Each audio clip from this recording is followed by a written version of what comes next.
Hello बच्चों, आपका फिर से स्वागत है फिजिक्स वाला प्लेटफॉर्म पर। मैं सर्वेश कुमार दीक्षित आपके लिए लेके आया हूं लेक्चर नंबर 2 आयनिक इक्विलिब्रियम का। ठीक है, तो आज हम लोग आयनिक इक्विलिब्रियम में लास्ट क्लास में जो डिस्कस किया था उसके आगे की बात करेंगे। आज आप सोच रहे होंगे कि सर ने ड्रेस कैसे चेंज कर रखा है, आज ना तो लोगो है ना ब्लैक कलर की वो टी शर्ट है, आज येलो येलो कैसे है। तो यार देखिए, आज येलो येलो इसलिए है क्योंकि आज हम लोगों को पता है कि आज क्या है ना। लेक्चर जो आज रिकॉर्ड हुआ है वो कल आएगा, ठीक है, तो इसी वजह से आज हम लोगों ने येलो पहना हुआ है। चलिए अब पढ़ाई को आगे बढ़ाते हैं और टॉपिक पे चलते हैं। तो देखो यार मेरे दोस्तों, आयनिक इक्विलिब्रियम में हम लोगों ने क्या करना है, कैसे करना है, इस बात को डिस्कस करते हैं। आयनिक इक्विलिब्रियम में कल हम लोगों ने जहां पर छोड़ा था वहां पर मैंने डिस्कस किया था पीएच, है ना, पीएच ऑफ वीक एसिड। अब हम लोग जो आज डिस्कस करेंगे वो किस बात को डिस्कस करने जा रहे हैं मेरे दोस्त, तो वो डिस्कस करने जा रहे हैं क्या, pH of mixture of two weak acid. यदि कहीं पर दो वीक एसिड है और उनके पीएच का डिस्कशन करना हो तो कैसे करोगे। तो जरा दोस्तों देखो, मैंने सपोज किया HA एक वीक एसिड है, ठीक है, क्या है, वीक एसिड है, और एक और है हमारे पास HB, वो भी क्या है, वीक एसिड है। दो वीक एसिड का मिक्सचर हम लोग डिस्कस कर रहे हैं। अब वीक एसिड है, इसका कंसंट्रेशन मेरे दोस्त मैंने मान लिया C1, ठीक है, और इसका डिसोसिएशन कांस्टेंट मान लिया है हम लोगों ने K1, इसका कंसंट्रेशन मान लिया है C2 और डिसोसिएशन कांस्टेंट मान लिया है K2। अब कहा जाता है यार इसका पीएच निकालो, तो जरा देखो ऐसे सॉल्यूशन का पीएच कैसे निकाला जाता है। तो जरा कॉन्सेप्ट पे ध्यान देना।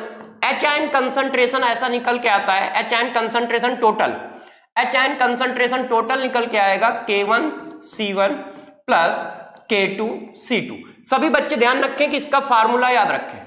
यदि फार्मूला न याद नहीं रखते हो तो इस फार्मूले को प्रूफ करने में कम से कम एक पेज लगता है, कम से कम एक पेज लगता है। तो यदि कोई क्वेश्चन आया तो पहले हम एक पेज का फार्मूला प्रूफ करेंगे, फिर पीएच का क्वेश्चन करेंगे तो बहुत टाइम लगेगा। तो ध्यान रखिएगा, total H ion concentration equal to under root K1 C1 plus K2 C2, पूरा एक साथ है, अंडर रूट यहां तक है, ध्यान रखिएगा इस तरह से, ठीक है। K1 की वैल्यू डालोगे, K2 की वैल्यू डालोगे और उनके क्या करोगे, कंसंट्रेशन डालोगे, आंसर आ जाएगा। अब ये एच आयन कंसंट्रेशन है, ध्यान रखिएगा। पीएच कैसे निकालते हैं वो सभी जानते हैं, pH equal to minus log H ion concentration. For example जैसे ये देखो यार, मैंने एक क्वेश्चन बनाया, मैंने कहा देखो एक फार्मिक एसिड है जिसका कंसंट्रेशन जो है वो बेटा 10 की पावर -2 मोलर है और इसका डिसोसिएशन कांस्टेंट जो है वो 1 इंटू 10 की पावर -4 है। इसी तरह दूसरा है एस्टिक एसिड, इसका डिसोसिएशन कांस्टेंट मेरे दोस्त 10 की पावर -3 है और Ka जो है वो 10 की पावर -5 है, 1 इंटू 10 की पावर -5। अब पूछा जा रहा है इस मिक्सचर का पीएच बताइए। दोस्त क्या पूछ रहा है, इस मिक्सचर का पीएच बताइए। तो यदि कोई ऐसा क्वेश्चन आता है तो हम कैसे करेंगे, तो हम दोस्तों कैसे करेंगे, कुछ इस तरह से करेंगे। हम निकालेंगे total H ion concentration equal to, क्या निकालोगे, total H ion concentration equal to under root K1 C1 plus K2 C2, ठीक है ना दोस्त। अब यार वैल्यू डाल दो जरा। तो जब मेरे प्यारे बच्चे वैल्यू डालोगे तो ये आया 10 की पावर -2 इंटू 10 की पावर -4 अंडर रूट, वो आ गया अंडर रूट में ही 10 की पावर -3 इंटू 10 की पावर -5। अब सारे प्यारे बच्चे जब इसको कैलकुलेट करेंगे तो यह क्या आ जाएगा, 10 की पावर 6 प्लस 10 की पावर -8।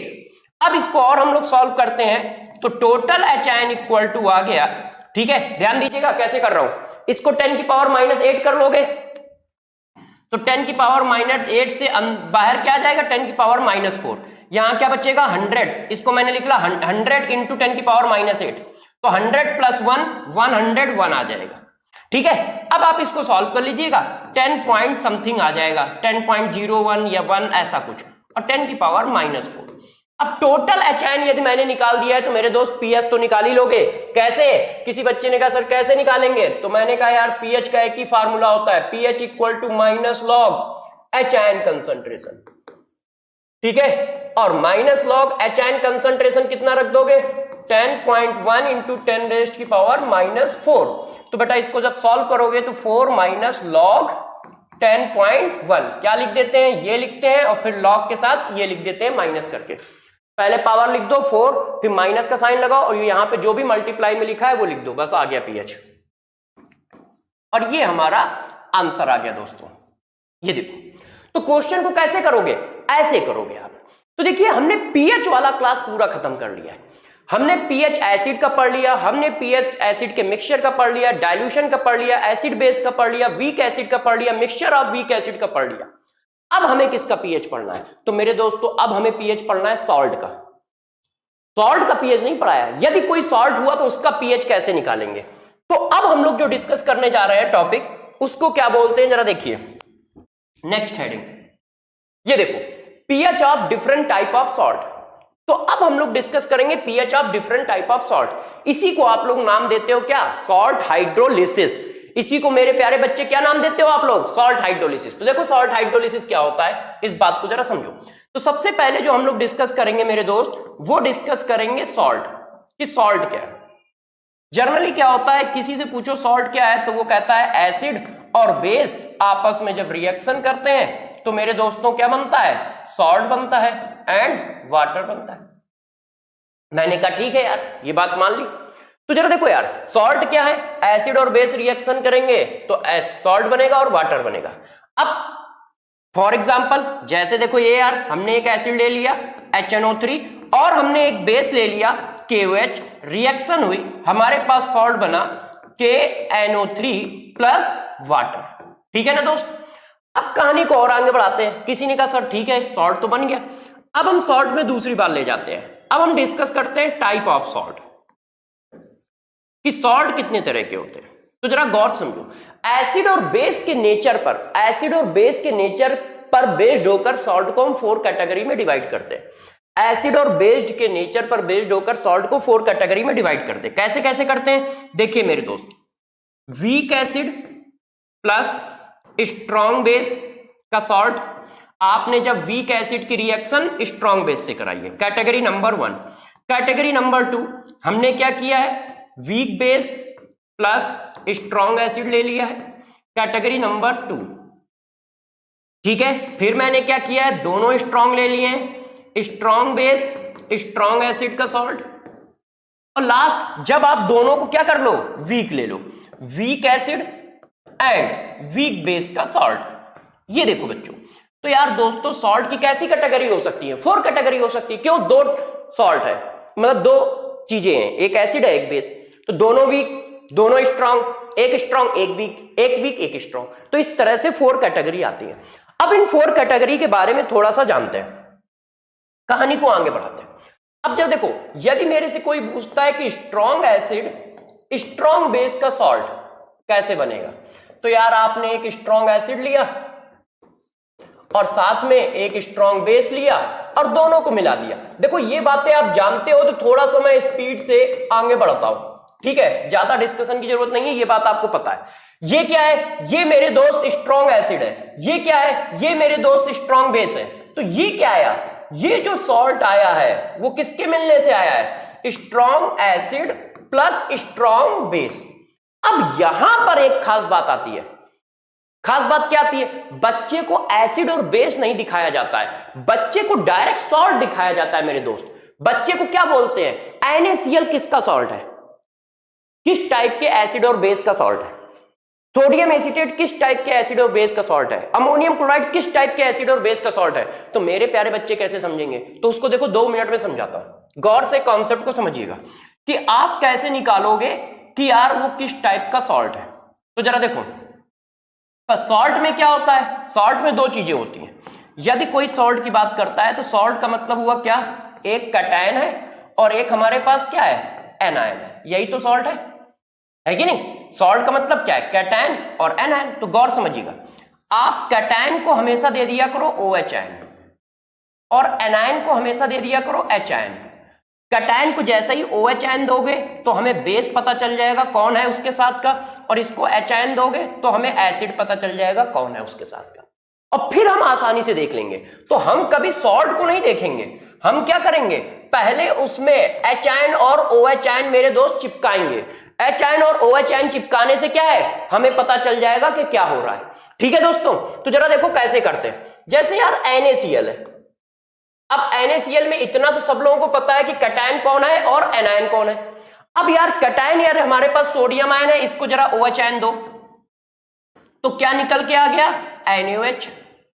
और मेरे दोस्तों ये एनायन है, इसको HN दो, तो क्या निकल के आ गया, HCl। अब बताओ क्या आप नहीं पहचान पाओगे कि ये कैसा सॉल्ट है? 2 मिनट में पहचान लोगे कि ये कैसा सॉल्ट है, स्ट्रॉन्ग एसिड और स्ट्रॉन्ग बेस का सॉल्ट है। तो कॉन्सेप्ट समझ रहे हो? यदि हमसे कोई पूछता है कि ये सॉल्ट किस कैटेगरी का है, फॉर एग्जांपल देखो एक एग्जांपल और चिपकाते हैं, ठीक है, जैसे आप आसानी से समझ सके कि क्या एग्जांपल है और कैसे है। किसी ने कहा यार सोडियम कार्बोनेट किस कैटेगरी का सॉल्ट है, तो मैंने कहा ठीक है, कैटायन कौन है मेरे दोस्त, सोडियम, एनायन कौन है मेरे दोस्त, कार्बोनेट। कैटायन को क्या दिया, OHN दिया। जब कैटायन को OHN दिया तो क्या बन गया, NaOH। इसको क्या दिया, HN दिया, क्या बन गया, कार्बोनिक एसिड। NaOH के बारे में सब जानते हैं कि ये क्या है, स्ट्रॉन्ग बेस है। कार्बोनिक एसिड क्या होता है, वीक एसिड होता है। किसी ने कहा सर कैसे, जितने भी ऑर्गेनिक एसिड है सब वीक ही एसिड है मेरे दोस्तों। तो ये देखो वीक एसिड है, आपको पता चल गया कि यार ये किस कैटेगरी का सॉल्ट है, वीक एसिड और स्ट्रॉन्ग बेस की कैटेगरी का सॉल्ट है। तो सॉल्ट का नेचर हम लोगों ने पकड़ना सीख लिया, ठीक है, क्योंकि सॉल्ट का नेचर पकड़ना आना चाहिए, तो पकड़ लोगे ना कि सॉल्ट किस कैटेगरी का है। इतनी बात क्लियर है। अब कहानी को थोड़ा सा और आगे बढ़ाते हैं। देखिए आपने ये बात पढ़ी, अब हम लोग किस कैटेगरी का सॉल्ट यूज करते हैं, तो जरा देखो हम एक एक करके सभी कैटेगरी का सॉल्ट लिख देते हैं। Weak acid strong base, weak acid strong base का सॉल्ट, वीक एसिड हमारा कौन, एस्टिक एसिड, स्ट्रॉन्ग बेस हमारा कौन, NaOH। दोस्तों इनको मिलाएंगे तो क्या बनेगा, सोडियम एसीटेट प्लस वाटर, ठीक है ना। इसी तरह से एक और कैटेगरी हमारे पास आ गई, क्या, स्ट्रॉन्ग एसिड वीक बेस। अब स्ट्रॉन्ग एसिड वीक बेस का सॉल्ट मेरे दोस्त कैसा होगा, क्या बता सकते हो, स्ट्रॉन्ग एसिड वीक बेस का सॉल्ट। तो strong acid weak base, strong acid आपका HCl, वीक बेस NH4OH। किसी ने कहा सर वीक बेस पहचानने में दिक्कत है, तो जितने भी ऑर्गेनिक होते हैं, जितने भी ऑर्गेनिक के बेस है वो सब वीक बेस है, मतलब एमीन जितने भी है सब वीक है। अमोनिया भी वीक है, अमोनिया के डेरिवेटिव भी वीक है, सभी के सभी वीक होते हैं। अब यार इनको मिलाओगे तो क्या आएगा, NH4Cl प्लस क्या आएगा, वाटर। ये देखो NH4Cl आएगा और मेरे दोस्त क्या आएगा, वाटर आएगा। इस तरह का सॉल्ट मिल गया। अब लास्ट में यदि दोनों को ही वीक कर दिया जाए, यदि हम दोनों को ही वीक कर दें तो क्या होगा, वीक एसिड वीक बेस। तो वीक एसिड कौन है हमारा, एस्टिक एसिड है। वीक बेस कौन है हमारा, NH4OH है, ठीक है। तो ये क्या आ गया, ये देखो प्लस वाटर। तो हमारे पास किस कैटेगरी का सॉल्ट आया, अमोनियम एसीटेट कैटेगरी का सॉल्ट आया है, जो क्या है, वीक एसिड वीक बेस का सॉल्ट है मेरे दोस्तों, ठीक है। तो सॉल्ट की सारी कैटेगरी बता दी। अब आप सॉल्ट को ये भी पहचान लोगे कैसे, मैंने अभी कॉन्सेप्ट बताया, कैटायन को क्या दोगे, OHN, एनायन को क्या दोगे, HN, अपने आप एसिड बाहर आ जाएगा, बेस बाहर आ जाएगा। फिर बच्चों ने कहा सर इसका नेचर कैसे पहचानेंगे कि ये एसिडिक है या बेसिक। तो जरा देखो नेचर ऑफ सॉल्ट, सॉल्ट का नेचर कैसे पहचाना जाएगा, तो जरा देखिए यार सॉल्ट का नेचर क्या है। सॉल्ट का नेचर वही है जो स्ट्रॉन्ग है। यदि हमारे पास स्ट्रॉन्ग एसिड है तो मेरे दोस्तों नेचर एसिडिक होगा। यदि सॉल्ट में स्ट्रॉन्ग बेस है तो हमारे पास नेचर कैसा होगा, बेसिक होगा, सिंपल सी बात है। और यदि दोनों ही स्ट्रॉन्ग है तो वो क्या होगा, न्यूट्रल होगा। तो वो क्या होगा, न्यूट्रल होगा। और दोनों ही वीक है तो पता नहीं, वो एसिडिक भी हो सकता है, बेसिक भी हो सकता है, ठीक है। मतलब जो स्ट्रॉन्ग है उसी का नेचर एक्वायर करता है। जैसे स्ट्रॉन्ग एसिड स्ट्रॉन्ग बेस, तो ये कैसा होता है, न्यूट्रल। और न्यूट्रल है तो इसका पीएच कितना होगा, 7। यदि इनमें से किसी एक को वीक कर दिया जाए, वीक एसिड स्ट्रॉन्ग बेस, अब मेरे दोस्त बताओ स्ट्रॉन्ग कौन है, स्ट्रॉन्ग कौन है, जिसका जो स्ट्रॉन्ग होगा उसी का नेचर सॉल्ट एक्वायर करता है। अब बताओ स्ट्रॉन्ग कौन है, स्ट्रॉन्ग बेस है ना, तो ये वाला सोल्यूशन जो होगा वो बेसिक होगा, सॉल्ट का सोल्यूशन। और यदि सोल्यूशन बेसिक है तो पीएच क्या होगा, 7 से ज्यादा आएगा। मैथ कमजोर है, साइन उल्टा लगा है, पीएच जो होगा वो क्या आएगा, 7 से ज्यादा आएगा, ठीक है। कैसे, इस तरह से। तो जरा देखो सॉल्ट का नेचर क्या होता है, जो उसमें स्ट्रांग होगा सॉल्ट उसी का नेचर एक्वायर करता है। यदि मेरे दोस्त एसिड स्ट्रांग है तो एसिडिक नेचर का होगा, बेसिक स्ट्रांग है तो बेसिक नेचर का होगा। समझ रहे हो आप लोग बातों को? अब जरा बताओ, बच्चों ने कहा सर ऐसा नहीं चलेगा, आप एक और एग्जांपल दो और मैं इस एग्जांपल को सॉल्व करूंगा। मैंने कहा ठीक है यार, बच्चे कह रहे हैं तो ठीक ही कह रहे होंगे। मैंने कहा जरा बताओ इस टाइप का सॉल्ट किस नेचर का होगा? क्या लिखा है? Strong acid weak base. अब यदि स्ट्रॉन्ग एसिड वीक बेस लिखा है तो स्ट्रॉन्ग कौन है? एसिड। यदि एसिड स्ट्रॉन्ग है तो नेचर भी कैसा होगा? एसिडिक होगा मेरे दोस्त। और यदि एसिडिक है तो पीएच क्या होगा? 7 से कम होगा मेरे दोस्त। बात समझ गए? नेचर कैसे पकड़ोगे? जो स्ट्रॉन्ग है उसी का नेचर सॉल्ट क्या करता है? एक्वायर करता है। मगर ये दोनों स्ट्रॉन्ग है तो न्यूट्रल हो गया, और दोनों वीक है तो कहा नहीं जा सकता, क्या होगा? अब वो न्यूमेरिकल वैल्यू पे चला जाता है। यदि कहीं पर वीक एसिड वीक बेस हुआ तो वो न्यूमेरिकल वैल्यू पे चला जाता है। वो मे बी एसिडिक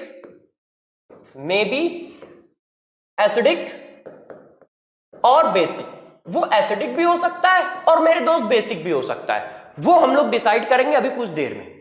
इतनी बात समझ गए? सॉल्ट के बारे में सारा पढ़ा दिया। सॉल्ट क्या होते हैं? एसिड बेस रिएक्शन करते हैं, सॉल्ट बनता है। ठीक है, कितने तरह के हो सकते हैं? 4 तरह के। फिर सॉल्ट का पता कैसे चलेगा कि कौन सा सॉल्ट किस नेचर का है? तो कैटायन को OH आयन दोगे, एनायन को H आयन दोगे, उससे ये पता चल जाएगा कि वो किस नेचर का है, मतलब एसिड कौन है उसका और बेस कौन है। और एसिड और बेस पता चल गया तो नेचर पकड़ लोगे।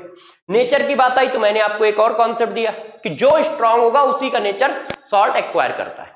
और दोनों स्ट्रांग है तो न्यूट्रल हो गया क्योंकि एक दूसरे को न्यूट्रलाइज कर दिया, और दोनों वीक है तो may be acidic may be basic. अब बात आती है दूसरी हेडिंग की। बच्चों ने कहा सर दूसरी हेडिंग क्या है? दूसरी हेडिंग है सॉल्ट के बाद हाइड्रोलिसिस। भाई हम सॉल्ट हाइड्रोलिसिस पढ़ रहे हैं ना मेरे दोस्त, तो जब आप सॉल्ट हाइड्रोलिसिस पढ़ रहे हो तो यार आपने अभी क्या पढ़ा है? सॉल्ट पढ़ा है, हाइड्रोलिसिस तो पढ़ो। तो कोई बच्चे बता सकता है कि हाइड्रोलिसिस किसको बोलते हैं? हाइड्रोलिसिस रिएक्शन क्या है? देखो नाम सुना है आपने, केमिस्ट्री में इसमें तो कम सुनते हो, ऑर्गेनिक में तो खूब सुनते हो, लगातार हाइड्रोलिसिस कराते हैं, है कि नहीं? तो बताओ हाइड्रोलिसिस किसको कहते हैं? तो मेरे दोस्तों जरा गौर से समझिए हाइड्रोलिसिस किसको कहते हैं। जैसे देखो ये एक कैटायन है, ऐसे इस पे मैंने वाटर डाला इस तरह से, और इसने ये कंपाउंड बनाया। देखिए प्यारे बच्चों, आपने क्या बनाया? ये बनाया। एक रिएक्शन मैंने आपके सामने ये लिखी, इसी को प्यारे बच्चों ऐसे भी लिखा जाता है इस तरह से।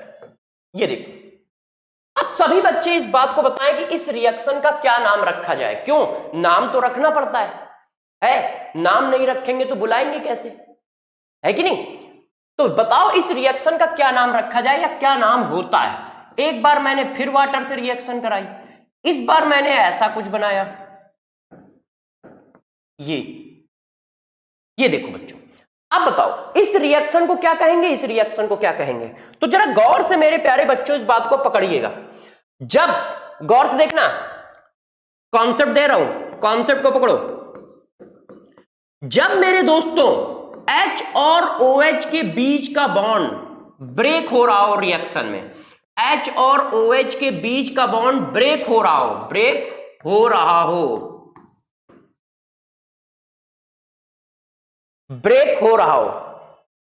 देखो H और OH के बीच का बॉन्ड ब्रेक हो रहा है यदि वाटर का, तो उस रिएक्शन को हाइड्रोलिसिस बोलते हो। तो उस रिएक्शन को क्या नाम बोलते हो मेरे दोस्त? हाइड्रोलिसिस बोलते हो। और यदि नहीं ब्रेक हो रहा है तो हाइड्रेशन बोलते हो। ये रिएक्शन हाइड्रेशन है, ये रिएक्शन हाइड्रेशन है। हाइड्रेशन एक फोर्स है, फोर्स ऑफ अट्रैक्शन की कैटायन के चारों ओर क्या हुआ? वाटर एक्युमुलेट हो गया क्योंकि वाटर डाइपोल है। और जबकि हाइड्रोलिसिस क्या होता है? हाइड्रोलिसिस एक केमिकल रिएक्शन है, और ये केमिकल रिएक्शन है तो इसमें केमिकल चेंज आता है। कैटायन किस में कन्वर्ट हुआ है? बेस में कन्वर्ट हुआ है। एनायन जो होगा वो एसिड में कन्वर्ट होगा। तो ध्यान रखना हाइड्रोलिसिस किसको कहते हैं? यदि किसी रिएक्शन में वाटर के बीच का बॉन्ड ब्रेक हो रहा है तो हाइड्रोलिसिस है, और सिर्फ वाटर एक्युमुलेट हो रहा है, ऐड हो रहा है, देखो इसमें वाटर का बॉन्ड नहीं ब्रेक हुआ है, तो हाइड्रेशन है।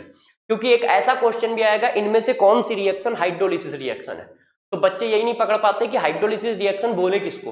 तो जरा देखना हाइड्रोलिसिस की डिफिनीशन समझ पा रहे हो ना कि हाइड्रोलिसिस की डिफिनीशन क्या है? जब वाटर के H और OH के बीच का बॉन्ड ब्रेक होता है तो हाइड्रोलिसिस है।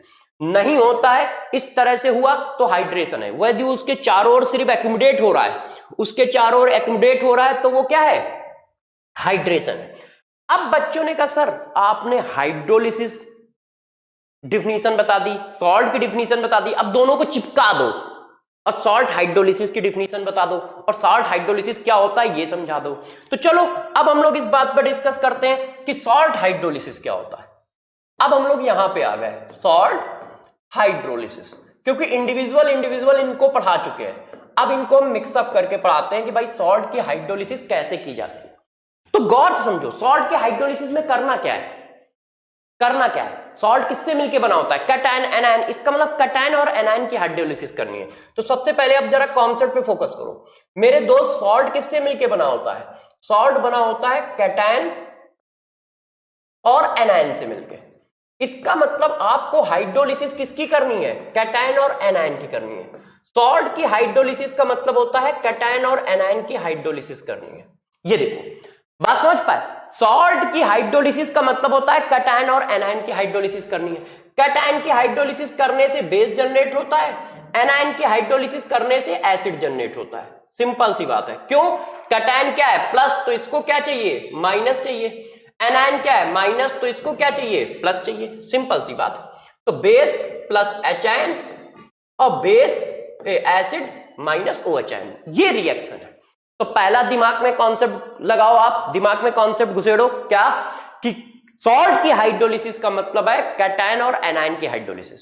सॉल्ट की हाइड्रोलिसिस का मतलब है कैटायन और एनायन की हाइड्रोलिसिस। तो बच्चों ने कहा ठीक है सर ये बात तो समझ में आ गई, हाइड्रोलिसिस रिएक्शन लिखेंगे कैसे। तो मैंने कहा मेरे दोस्त यार तुम लोग तो इतने टैलेंटेड हो, प्यारे बच्चे हो, कैटायन पॉजिटिव होता है तो उसको क्या चाहिए, वाटर का OH बेस बनाएगा और H बनाएगा।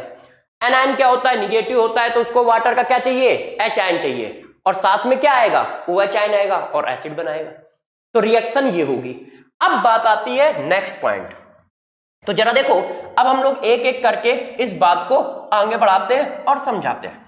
तो जरा देखिए बच्चों, सबसे पहले लेते हैं strong acid plus strong base का सॉल्ट। यदि हमारे पास स्ट्रॉन्ग एसिड स्ट्रॉन्ग बेस का सॉल्ट है तो उसकी हाइड्रोलिसिस कैसे करें। पहले तो एक बार फिर से हाइड्रोलिसिस का मतलब समझ लो, क्योंकि अभी तुम समझे नहीं होगे।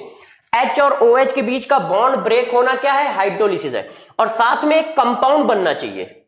ये देखो जैसे बना है, ये कंपाउंड बना है AOH का X।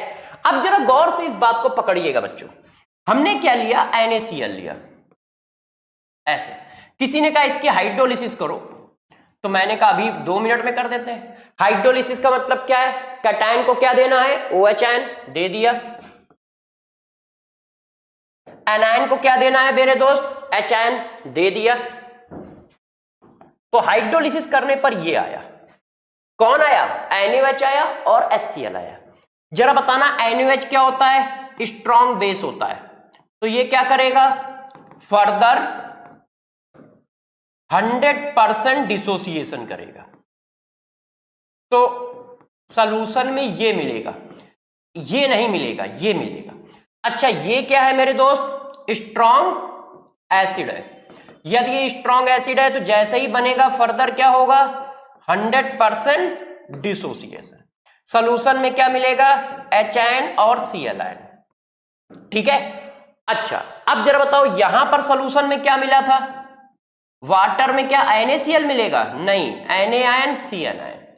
अब आप मेरे को गौर से बताइएगा, गौर समझिएगा, स्ट्रॉन्ग एसिड और स्ट्रॉन्ग बेस की हाइड्रोलिसिस होती ही नहीं है। मतलब वो पानी में बस ऐसे ही पड़े रहते हैं, वो कभी रिएक्शन नहीं करते। किसी ने कहा कैसे, तो जरा देखो यार, यदि हम सपोज कर ले कि वो रिएक्शन करते हैं तो ये बनाएंगे और ये सब स्ट्रॉन्ग है तो फर्दर आयनाइज हो जाएंगे। तो गौर समझिएगा, पानी में रिएक्शन से पहले कौन से आयन है, चेक करो, पानी में रिएक्शन से पहले कौन से आयन है, सोडियम आयन है और Cl आयन है कि नहीं, बिफोर हाइड्रोलिसिस। ये क्या सिचुएशन है, बिफोर हाइड्रोलिसिस। हाइड्रोलिसिस करने से पहले मेरे दोस्त क्या सिचुएशन है, ये सिचुएशन है।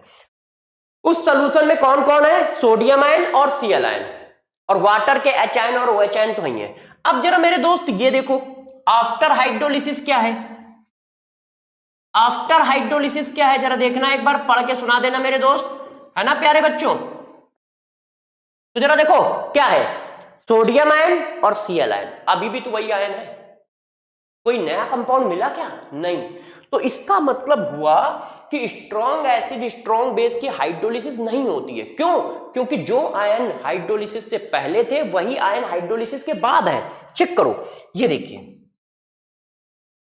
ये देखिए, इसका मतलब क्या हुआ? इसका मतलब कोई केमिकल रिएक्शन नहीं हुई है। तो इसको हम किस तरह से लिखेंगे? तो इस बात को हम इस तरह से लिखते हैं, नोट डाल के लिख सकते हो, ठीक है। वो नोट क्या है मेरे दोस्तों? गौर समझिएगा। पहला पॉइंट, सॉल्ट ऑफ, गौर से देखिएगा मैं क्या लिख रहा हूं, एक ही पॉइंट में खत्म हो जाएगा, ठीक है। Conjugate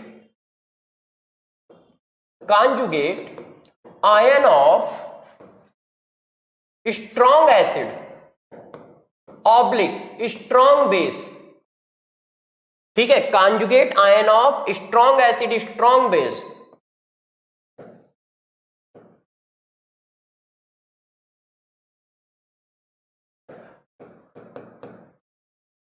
does not participate in hydrolysis reaction.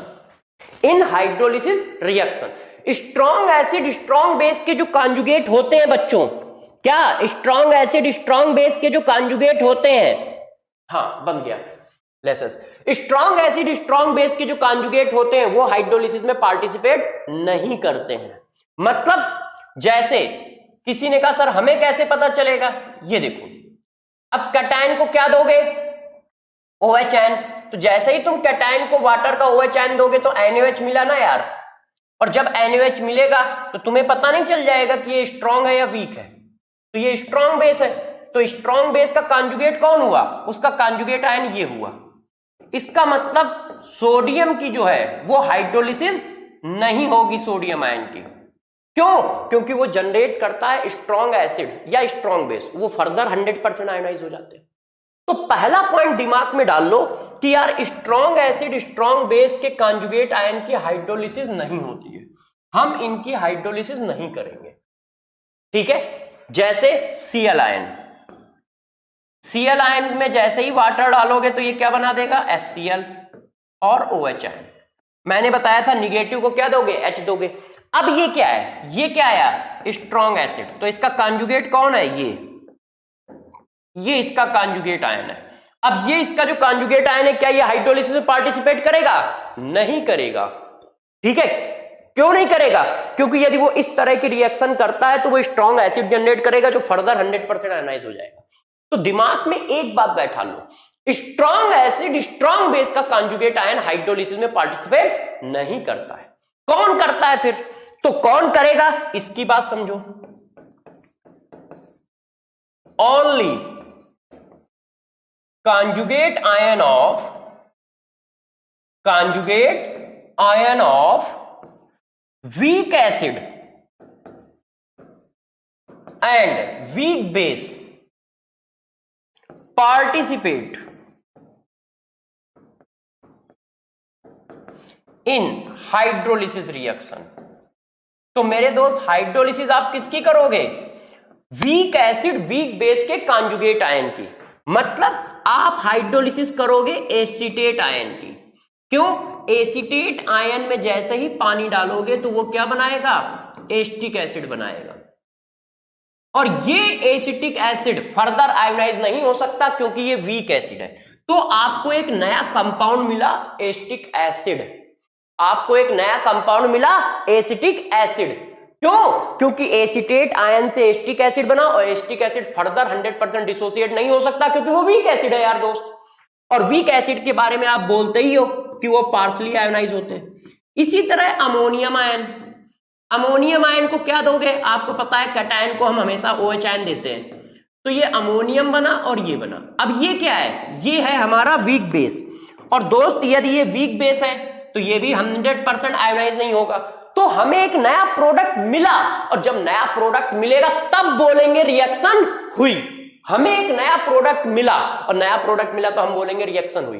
तो दो बात आप दिमाग में सेट करनी है इतनी देर में। क्या? स्ट्रॉन्ग एसिड स्ट्रॉन्ग बेस के कॉन्जुगेट आयन की हाइड्रोलिसिस नहीं होती है। क्या स्ट्रॉन्ग एसिड स्ट्रॉन्ग बेस के कॉन्जुगेट आयन की हाइड्रोलिसिस नहीं होती है।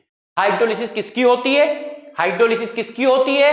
वीक एसिड वीक बेस के कॉन्जुगेट आयन की।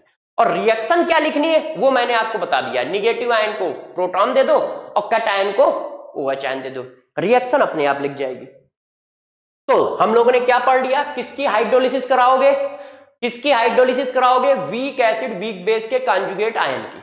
यदि किसी ने कहा सर हमें कैसे पता चलेगा कि वीक एसिड वीक बेस का कॉन्जुगेट आयन कौन है, तो मैंने आपको पढ़ाया है, एन आयन को H आयन दे दो और कट आयन को OH आयन दे दो, अपने आप एसिड और बेस मिल जाएंगे। और एसिड और बेस को पहचानना तो हमें आता ही है ना मेरे दोस्त यार, हम अपने आप पहचान लेंगे। तो चलो कहानी को थोड़ा सा और आगे बढ़ाते हैं।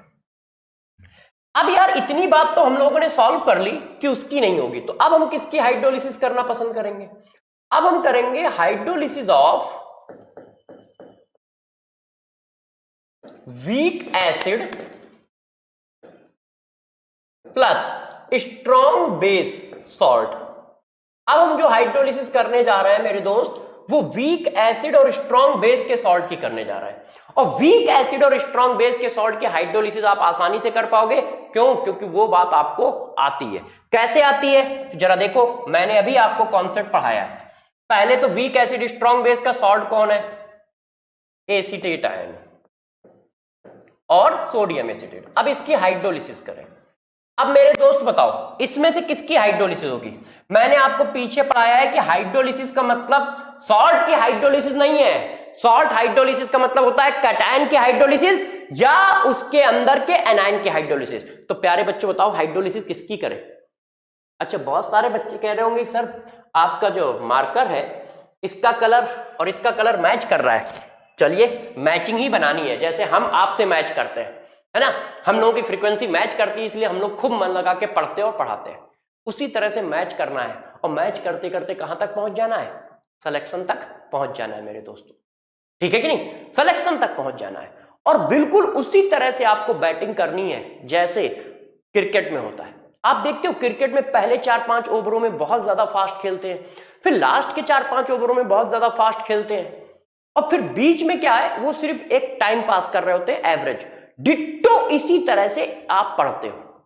जब बैच स्टार्ट होता है तो जोश में होते हो, खूब पढ़ते हो कि हाँ मैं ही डॉक्टर बनूंगा, मैं ही इंजीनियर बनूंगा, मैं ही IAS बनूंगा, जिस बैच में भी हो, जो भी कुछ करते हो। तो जब बैच स्टार्ट होता है तो तुम्हारे अंदर जोश होता है। क्यों? तुम्हारे अंदर एक इंजीनियर, डॉक्टर, ठीक है, IAS ऑफिसर, अकाउंटेंट, ये सब क्या होते हैं? बसे होते हैं। क्यों? क्योंकि तुम एक सपना लेके बैच में आए हो, एक सपना लेके आए हो, और सपने के साथ एक जोश भी लेके आए हो कि हम उसको करेंगे, और फिर तुम करते हो।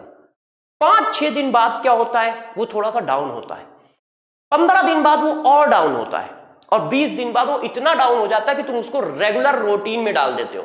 रेगुलर रूटीन मतलब जैसे हम डेली सुबह उठते हैं, खाते हैं, पीते हैं, घूमते हैं, टेलीविजन देखते हैं, उसी तरह की रूटीन में डाल देते हो उसको। तुम्हारे अंदर का क्या होता है? जोश खत्म हो जाता है। तो जैसे इस बात को तुम नहीं फील कर पाते हो तो फिर आप रेगुलर पढ़ते हो, 2 घंटे पढ़ लिया, 3 घंटे पढ़ लिया, बस ऐसे पढ़ लिया।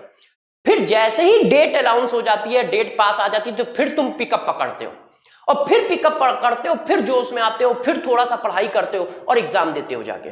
और जब एग्जाम देते हो तो फिर ये होता है, अरे यार यदि 20 नंबर और आ जाते तो मैं MBBS होता, यदि 10 नंबर और आ जाते तो मैं इंजीनियर होता है। फिर ये खेल होता है।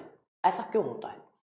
ऐसा सिर्फ इसलिए होता है कि तुम लगातार अपने प्लान पे फोकस नहीं कर पाते हो। ऐसा नहीं कि तुम मेहनत नहीं करना जानते हो, ऐसा नहीं है कि तुम सेलेक्ट नहीं हो सकते हो, ऐसा नहीं है कि तुम किसी से कमजोर हो। नहीं मेरे दोस्तों, तुम काबिल हो। बस प्रॉब्लम कहां पे है? प्रॉब्लम है तुम्हारे प्लान पे, कि तुम लगातार उस स्टेमिना को, उस जोश को बनाए नहीं रख पाते हो, जो तुमने बैच की स्टार्टिंग में बनाया है और जो तुमने एग्जाम के 10 दिन पहले बनाया है। बस उस पूरे पीरियड में उस जोश को यदि बनाए रखो तो तुम पक्का सेलेक्ट होगे, तुम्हें कोई रोक नहीं सकता है। क्यों? क्योंकि जो सेलेक्ट होते हैं वो तुम्हारे अगल बगल ही तो रहते हैं, है कि नहीं? गुप्ता जी का लड़का सेलेक्ट होता है, मिश्रा जी का लड़का सेलेक्ट होता है, हुसैन का लड़का सेलेक्ट होता है। तो ये कैसे सेलेक्ट हो रहे हैं? ये इसलिए सेलेक्ट हो रहे हैं क्योंकि उन्होंने पूरे गेम में अपना टेम्परामेंट बना के रखा है। वो कभी आपकी तरह लूज नहीं पड़े हैं, और फिर आप कहते हो कि यार वो कैसे सेलेक्ट हो गया, यार वो तो मेरे से भी कमजोर था, वो कैसे सेलेक्ट हो गया, यार उसको तो ये क्वेश्चन भी नहीं आता था। वो इसलिए सेलेक्ट हो गया क्योंकि उसका प्लान बेटर था और उसने लगातार अपना जोश कायम रखा, अपनी मेहनत को करता रहा।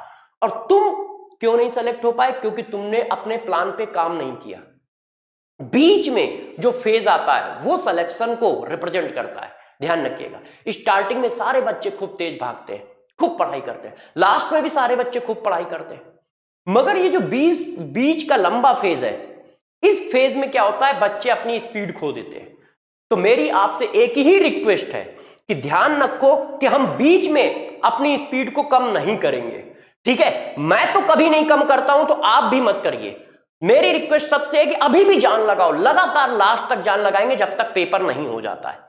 तो इसलिए ध्यान रखें कि बिल्कुल अपने जोश को बनाए रखें। जरा एक बार पीछे झांक कर देखें कि क्या हम 20 दिन पहले, 10 दिन पहले जिस स्पीड से, जिस टेम्परामेंट से पढ़ाई करते थे, क्या उस टेम्परामेंट से आज भी पढ़ाई कर रहे हैं?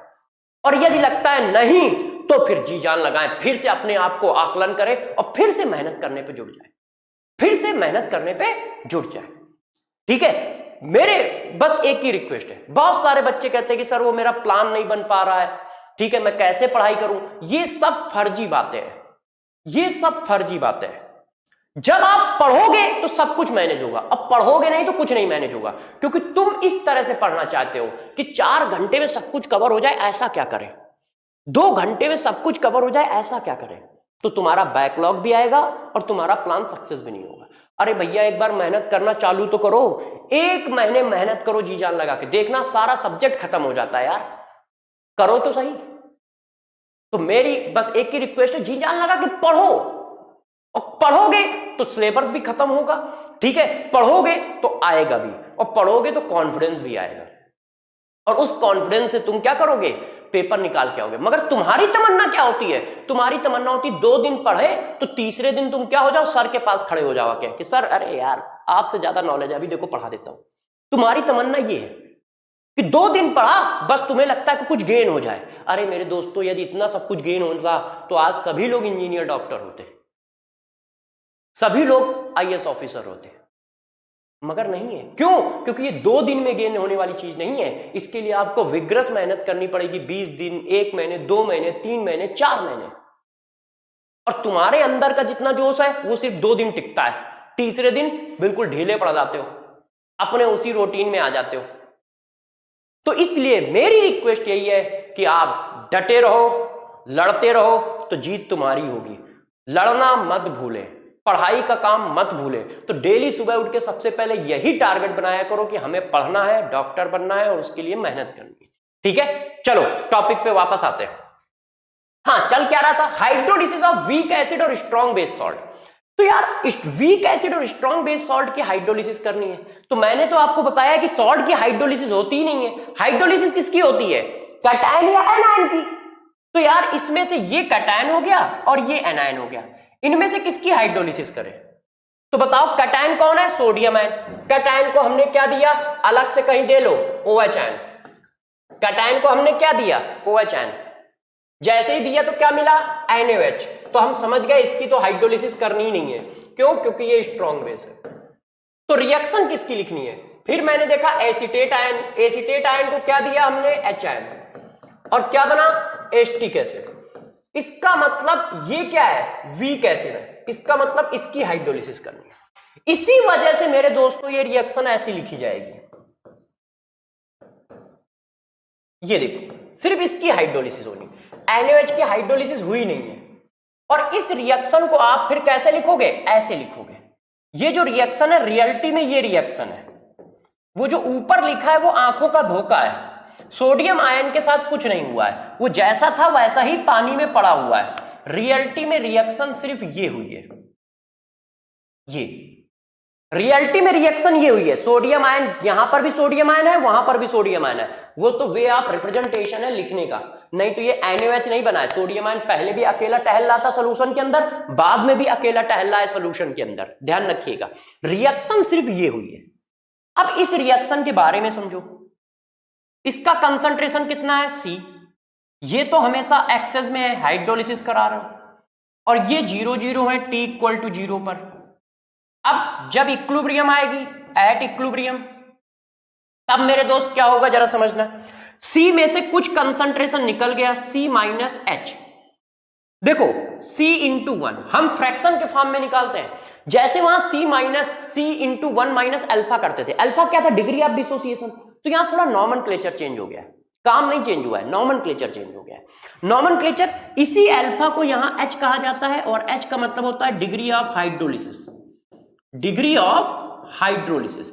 तो मेरे दोस्त डिग्री ऑफ हाइड्रोलिसिस H है, मगर आप ये ट्रीट कैसे होगा, काम कैसे करेगा, क्या रिप्रेजेंट करता है, तो जो रिप्रेजेंट अल्फा करता है वही ये करता है, ये बताता है कितने फ्रैक्शन हाइड्रोलिसिस हुई है, 1 माइनस H लिखा है ना, तो इसका वर्क डिट्टो वैसे ही जैसे अल्फा का है।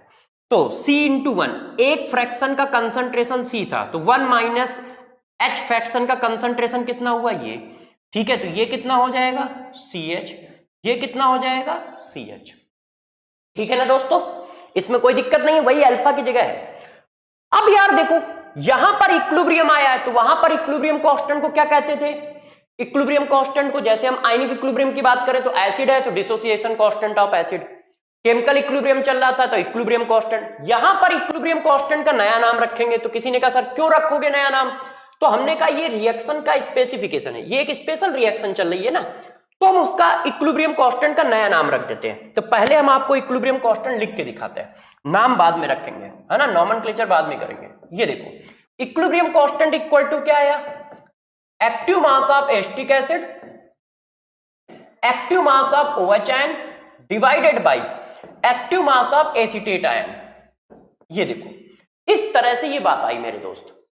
अब इसी इक्विलिब्रियम कांस्टेंट का नाम यहां पे रख दिया जाता है KH, KH, KH का मतलब हाइड्रोलिसिस कांस्टेंट। तो किसी ने कहा कि सर ऐसा क्यों, क्योंकि रिएक्शन एक हाइड्रोलिसिस रिएक्शन है, तो ध्यान रखना हाइड्रोलिसिस कांस्टेंट एक इक्विलिब्रियम कांस्टेंट है, और मेरे दोस्त यदि इक्विलिब्रियम कांस्टेंट है तो ये किस पे डिपेंड करेगा, सिर्फ टेम्परेचर पे, और किस पे डिपेंड करेगा, रिएक्शन कोएफिशिएंट पे, ओनली इन पे डिपेंड करेगा, और किसी पे नहीं डिपेंड करेगा मेरे दोस्त, समझ गए ना, क्यों, क्योंकि हाइड्रोलिसिस कांस्टेंट जो है एक इक्विलिब्रियम कांस्टेंट है, वो तो सिर्फ रिप्रेजेंटेशन है, जैसे आज येलो पेन रखा है मैंने, कल ब्लैक पहन के आया था, तो बस वही चीज है, मगर इंसान तो वही है ना, जिसका नाम क्या है, सर्वेश दीक्षित। तो चला देखो यार टॉपिक को आगे बढ़ाते हैं, तो KH इक्वल टू क्या आया मेरे दोस्त, ये आ गया यार, ठीक है कि नहीं। अब इस बात को आगे बढ़ा लेते हैं, ये आया हमारा क्या, हाइड्रोलिसिस कांस्टेंट, ये। अब हमें इस सॉल्यूशन का pH भी निकालना है यार, तो कैसे निकालेंगे, तो अब जरा देखो हम आपको कुछ बातें बताते हैं, गौर से मेरी बात समझिएगा।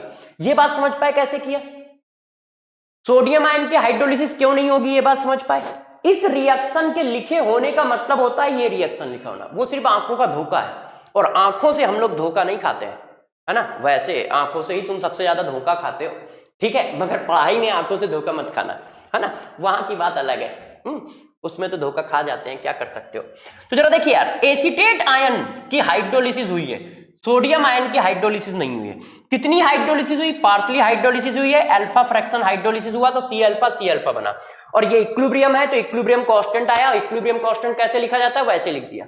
अब जरा देखो यार बच्चों, यहां तक बात हो गई, अब पूछ रहा है इसका pH बताओ, तो अब हम आपको क्या कर रहे हैं, सारे फार्मूले लिख रहे हैं, उन फार्मूले को हम लगाएंगे और यूज करेंगे, इनको हम प्रूफ नहीं करेंगे, क्यों, क्योंकि टाइम भी कम है। तो देखो यहां पे मैंने लिखा सॉल्ट का टाइप, कौन सा सॉल्ट है, टाइप ऑफ सॉल्ट कैसा होगा, ठीक है, यहां पे मैं लिख रहा हूं उसका क्या, KH, यहां पे मैं लिख रहा हूं उसका H, यहां पे मैं लिख रहा हूं उसका pH, यहां पे मैं लिख रहा हूं उसका नेचर, कि वो सॉल्यूशन किस नेचर का होगा, टेबल में ये हेडिंग है, और जो बाकी बातें वो मैं लिखता जाऊंगा, आप ध्यान रखिए।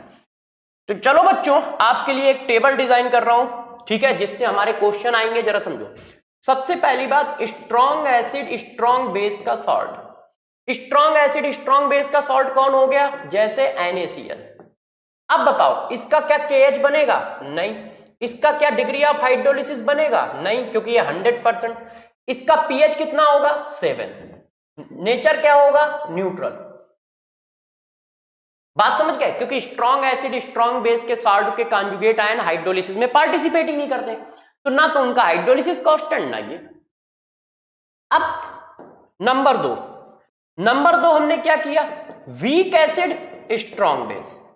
यदि वीक एसिड स्ट्रॉन्ग बेस का सॉल्ट हमने ले लिया, जैसे अभी मैंने पीछे पढ़ाया, ये देखो अभी मैंने प्यारे बच्चों क्या पढ़ाया था, सोडियम एसीटेट। यार भूला मत करो यार, सोडियम एसीटेट यार दोस्त, है कि नहीं? तुम भूल जाओगे तो कैसे काम चलेगा यार। तुम्हारी याददाश्त पे तो डॉक्टर मतलब हमारी जान टिकी है कि नहीं? तुम्हारी याददाश्त पे तुम ही तो डॉक्टर बन के हमारी किडनी को, लीवर को, हार्ट को सही करोगे। कौन सही करेगा? टीचर का कौन दोस्त, टीचर का कौन? प्यारे बच्चे उनके दोस्त हैं, प्यारे बच्चे उनकी फैमिली है कि नहीं? जितना वक्त हम अपनी फैमिली के साथ गुजारते हैं उतना ही वक्त हम तुम्हारे साथ गुजारते हैं, और उससे ज्यादा गुजारते हैं। तो इसीलिए हमें तुम उतने ही अजीज रहते हो जितने वो लोग। क्यों? कम से कम पर डे 6 घंटे की टीचिंग करनी पड़ती है, तो यार 6-7 घंटे तुम्हारे साथ गुजारते हैं, 6-7 घंटे उनके साथ भी गुजारते हैं, बाकी टाइम मिलता ही नहीं है। चलो देखो यार, सोडियम एसीटेट, जैसे ही तुम सोडियम एसीटेट के हाइड्रोलिसिस करोगे तो K कितना आएगा, गौर से देखो। पहले लिखो KW, पहले क्या लिखोगे दोस्त, KW। और KW फार्मूला याद करने, आपको कॉन्सेप्ट दे रहा हूं, ट्रिक बता रहा हूं। KW जो वीक हो उसी का डिसोसिएशन कांस्टेंट नीचे आएगा। वीक कौन है? एसिड, तो KW अपॉन KA। इसी तरह देखो मैंने दूसरा लिखा, इसको देखो, हमने अब लिखा स्ट्रॉन्ग एसिड वीक बेस का salt. Strong acid weak base के सॉल्ट का एग्जांपल NH4Cl। इसका K कैसे लिखोगे? तो पहले लिख लिया KW, वीक कौन है? बेस, तो क्या आ गया? KB। अब यदि मान लो किसी ने कहा यार दोनों ही वीक है, इसका कैसे लिखोगे? तो KW लिखा, अपॉन में कौन वीक है? दोनों वीक है, तो दोनों लिख दो, ऐसे लिखोगे। ठीक है, तो एक बात समझ पाए आप कि किस तरह से मेरे दोस्तों आपको ये सब लिखना है। अब आ जाओ इधर कि इनको हम C कैसे लिखेंगे, C का फार्मूला क्या है? ये फार्मूले हम लोग को अच्छे से याद होने चाहिए। अब C का फार्मूला क्या है? बस इसी में अंडर रूट लगा दो, बस इसी में अंडर रूट लगा दो और C का मल्टीप्लाई कर दो, H का फार्मूला आ जाएगा। इसी में अंडर रूट लगा दो और C का मल्टीप्लाई कर दो, डिग्री ऑफ हाइड्रोलिसिस आ जाएगी। इसी में अंडर रूट लगा दो और C का मल्टीप्लाई ना करो, लास्ट वाले में C का मल्टीप्लाई नहीं होगा। तो इस बात पर जरा फोकस रखिएगा कि यहां पर C का मल्टीप्लाई है और यहां पर नहीं है, जैसे कंफ्यूजन ना आए। तो H का फार्मूला ये आ गया। अब इनके pH क्या आएंगे दोस्त? तो जरा देखो इसका pH क्या आएगा, सोल्यूशन कैसा है, नेचर बताओ। जो स्ट्रांग होगा उसी का सोल्यूशन का नेचर बनेगा। स्ट्रांग कौन है? बेस, तो इसका मतलब ये बेसिक है, तो pH कैसा आना चाहिए? 7 से ज्यादा आना चाहिए। 7 + ½ pKa + ½ log C। C क्या है? Concentration of salt. नेचर कैसा होगा? बेसिक। आपको फार्मूले याद रखने हैं, फार्मूला पर ही क्वेश्चन आएंगे। इसका pH क्या होगा? ये कैसा है मेरे दोस्त बताना।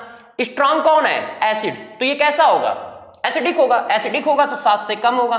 7 - ½ pKb - ½ log C, और होगा कैसा? एसिडिक। अब इसका यार देखो जरा, इसका होगा 7 + ½ pKa - pKb, ये होगा क्या? 7 + ½ pKa - pKb। अब बेटा यहां पर हमको पता चलेगा कि ये कैसा नेचर रखेगा। देखो यहां पे 3 केस है। यदि pKa की वैल्यू pKb के बराबर है तो मेरे दोस्त ये कैसा हो जाएगा? न्यूट्रल हो जाएगा। क्यों? क्योंकि वैल्यू क्या आ जाएगी? 7 आ जाएगी। और यदि pKa pKb से बड़ा है, देखो इधर, यदि ये दोनों बराबर हो गए तो कैंसिल हो जाएंगे, 7 आ जाएगा। 7 आ गया तो न्यूट्रल है। यदि ये बड़ा है और ये छोटा है तो वैल्यू 7 + समथिंग आएगी, और 7 + समथिंग का मतलब कैसा हो गया? बेसिक। क्यों? क्योंकि आप ये कह रहे हो कि pH 7 से ज्यादा है, और pH यदि मेरे दोस्त 7 से ज्यादा होता है तो बेसिक होता है ना।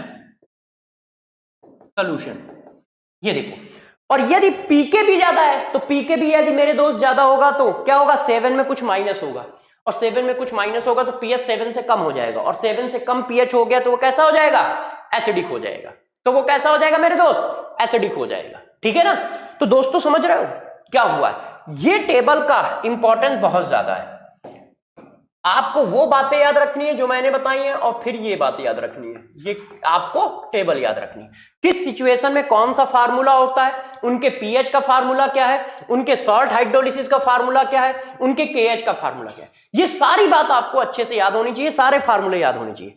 अब आप चाह रहे होगे कि सर कुछ मैजिक वाला कॉन्सेप्ट बता दो, तो जरूर बताएंगे मेरे दोस्त, जरा गौर समझिएगा। क्या देखो, यहां पे हाइड्रोलिसिस में कहां है, नीचे सी है, यहां पर भी हाइड्रोलिसिस में क्या है, नीचे सी।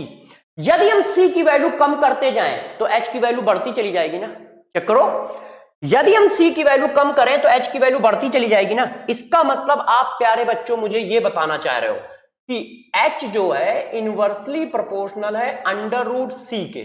कौन कौन से केस के लिए, वीक एसिड स्ट्रॉन्ग बेस और स्ट्रॉन्ग एसिड वीक बेस, ऐसे सॉल्ट के लिए, इन्हीं दो के लिए है ना।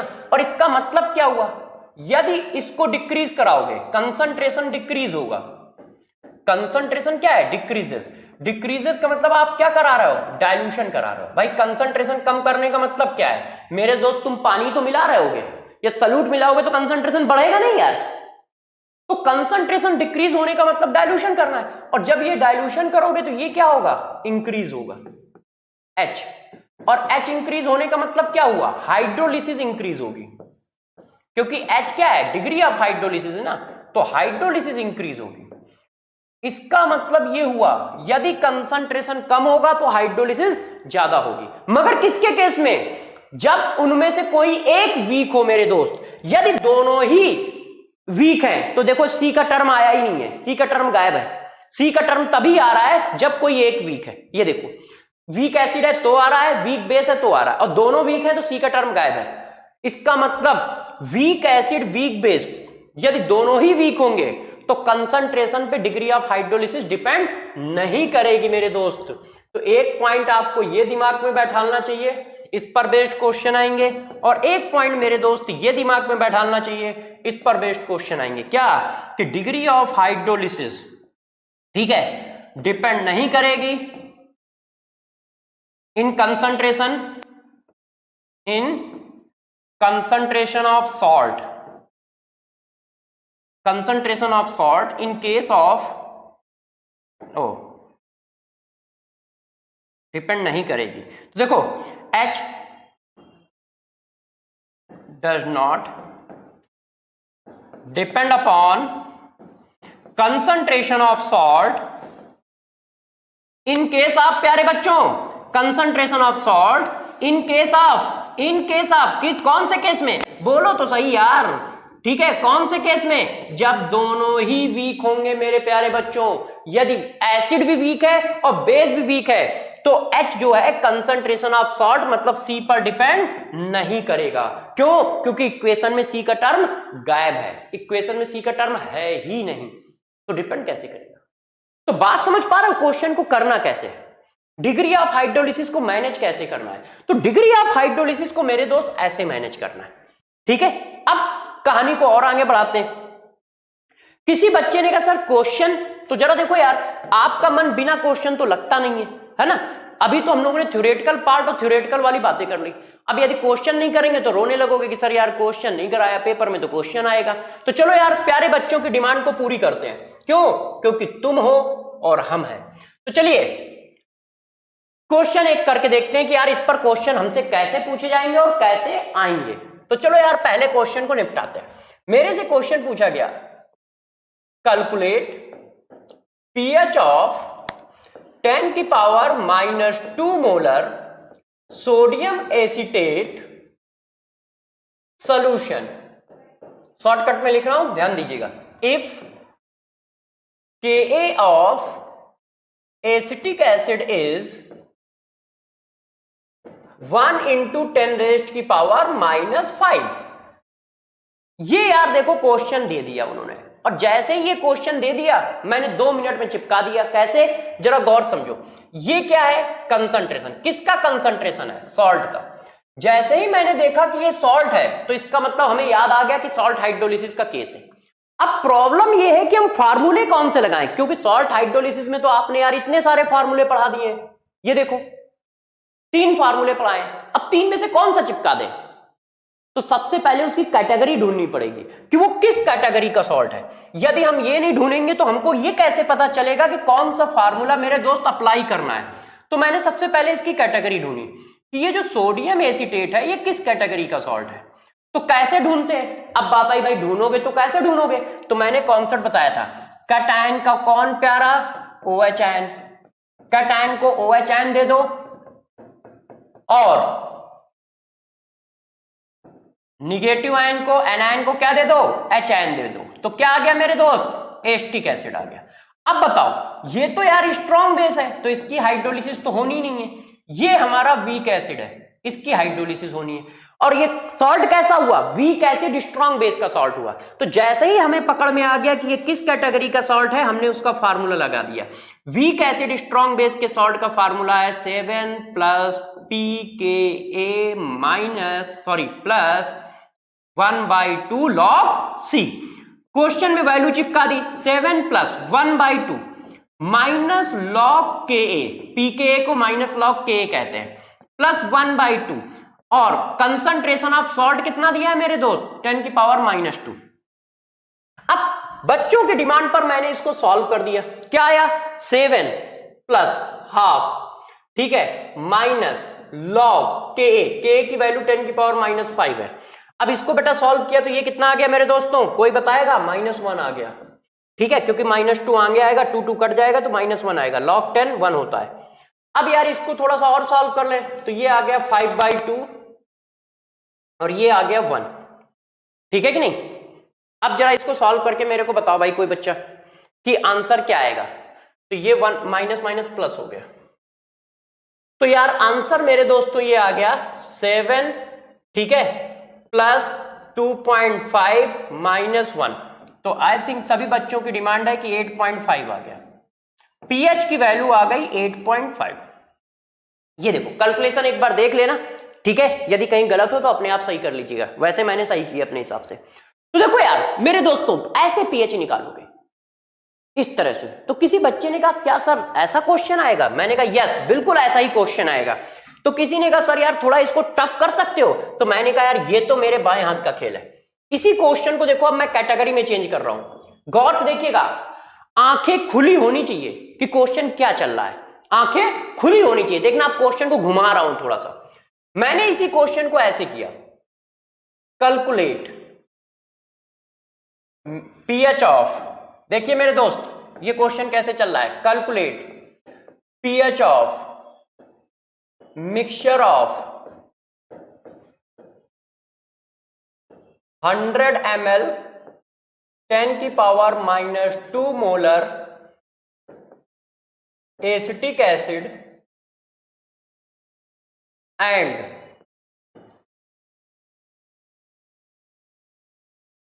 100 ml 10⁻⁻2 molar NaOH solution। Given है Ka of acetic acid is 1 × 10⁻⁻5। अब ये सॉल्यूशन हमको करना है, बताओ बच्चों। अब क्या ये आपको सॉल्ट हाइड्रोलिसिस का केस कहीं से दिख रहा है, चेक करो, दिख रहा है, नहीं दिख रहा है, क्यों, क्योंकि आपको लग रहा है ये एसिड और बेस के मिक्सचर का केस है। ये देखो हमें एसिड दिया है, ये हमें बेस दिया है, तो हमें लग रहा है ये एसिड और बेस के मिक्सचर का केस है? चेक करो आप, आपको यही तो फील आ रहा होगा कि यार ये तो एसिड और बेस के मिक्सचर का केस है। ये आंखों का धोखा है, इस चैप्टर में ध्यान रखिएगा, आंखों का धोखा बहुत होता है ना। जैसे आपको राह चलते आंखों का धोखा होता है, वैसे ही इस चैप्टर में भी बहुत आंखों का धोखा होता है। तो आंखें जरा ध्यान रखिएगा, आंखें सब बताती हैं मगर उनको पढ़ना आना चाहिए, तभी सब बताती हैं। यदि उनको पढ़ना नहीं आता है तो आंखों का धोखा बहुत तेजी से लगता है, फिर टूटा दिल लिए इधर उधर टहलते रहते हो। तो जरा ध्यान दीजिए कि आंखें धोखा ना खाएं तो कॉन्सेप्ट कैसे पकड़ना है। देखो यार ये एसिड बेस का मिक्सचर का क्वेश्चन नहीं है, क्यों, एसिड बेस के मिक्सचर का जो क्वेश्चन होता है उसमें दोनों स्ट्रांग होते हैं। एसिड और बेस के मिक्सचर का जो क्वेश्चन होगा ना मेरे दोस्त, उसमें दोनों ही स्ट्रांग होंगे। ठीक है, एसिड बेस मिक्सचर के क्वेश्चन में जरा ध्यान रखिएगा, मैं आपको नोट डाल के बता रहा हूं, दोनों ही स्ट्रॉन्ग होते हैं। ये देखो ऐसा, और यदि इनमें से कोई भी एक वीक है तो ध्यान रखना वो हमेशा सॉल्ट हाइड्रोलिसिस का केस बनेगा।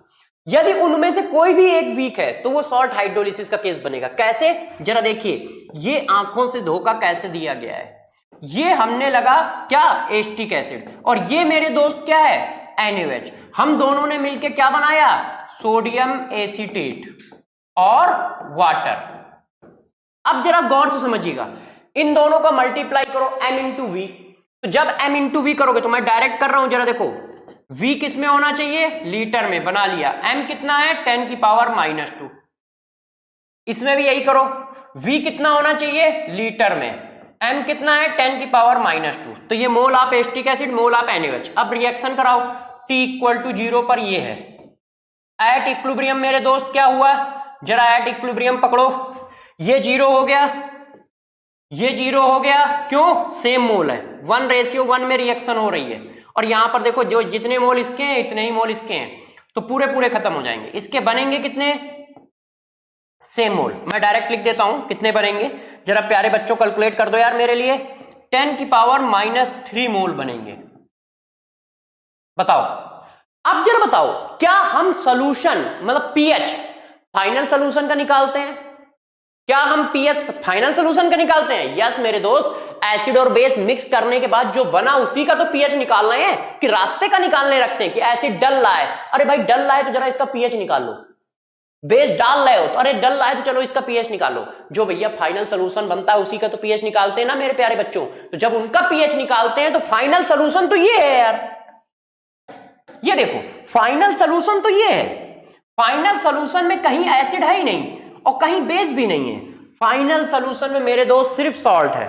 देखो ये फाइनल सोल्यूशन है, ये फाइनल सोल्यूशन है, और फाइनल सोल्यूशन में एसिड भी नहीं है, फाइनल सोल्यूशन में बेस भी नहीं है, फाइनल सोल्यूशन में सॉल्ट है, वाटर तो हमेशा ही रहता है। फाइनल सोल्यूशन में कौन है, सॉल्ट। तो भैया इसका केस हुआ, ये सॉल्ट हाइड्रोलिसिस का केस हुआ। और देखने में सॉल्ट हाइड्रोलिसिस का केस नहीं लग रहा है, लग रहा है एसिड और बेस के मिक्सचर का केस है। एसिड बेस के मिक्सचर में दोनों स्ट्रांग होते हैं। यदि कोई भी एक वीक हो जाए तो ध्यान रखना वो सॉल्ट हाइड्रोलिसिस का केस बनेगा। अब सॉल्ट हाइड्रोलिसिस का केस बन गया तो ये पुराना क्वेश्चन हो गया, जैसे पिछला क्वेश्चन था। आपको सॉल्ट का देखो कंसंट्रेशन मिल गया, मोल मिल गए, और वॉल्यूम से डिवाइड कर देना, 100 ml ये डाल लो, 100 ml ये डाल लो, तो कहानी को आगे बढ़ाते हैं। मैंने बनाया कंसंट्रेशन ऑफ सॉल्ट, तो मेरे दोस्त सॉल्ट का कंसंट्रेशन कितना आ गया, मोल ऑफ सॉल्ट, सॉल्ट मतलब सोडियम एसीटेट, तो मेरे दोस्त कितना आ गया, मोल ऑफ सॉल्ट 10 की power -3 divided by volume 200 ml, और 200 ml को लीटर बना लिया क्योंकि कंसंट्रेशन मोल पर लीटर होता है। तो मेरे दोस्तों आ गया 1/200। अब हम लोग फार्मूला लगा देंगे, क्या, pH इक्वल टू। अब यहां पर भी प्रॉब्लम है भाई, फार्मूले तो बहुत सारे हैं, कौन सा चिपकाया जाए। तो जरा देखना ये किस कैटेगरी का सॉल्ट आ रहा है, स्ट्रॉन्ग बेस है और वीक एसिड है। तो स्ट्रॉन्ग बेस वीक एसिड का सॉल्ट आ रहा है तो उसी का pH चिपका दो। तो क्या आएगा बच्चों, 7 + ½ pKa + ½ log C।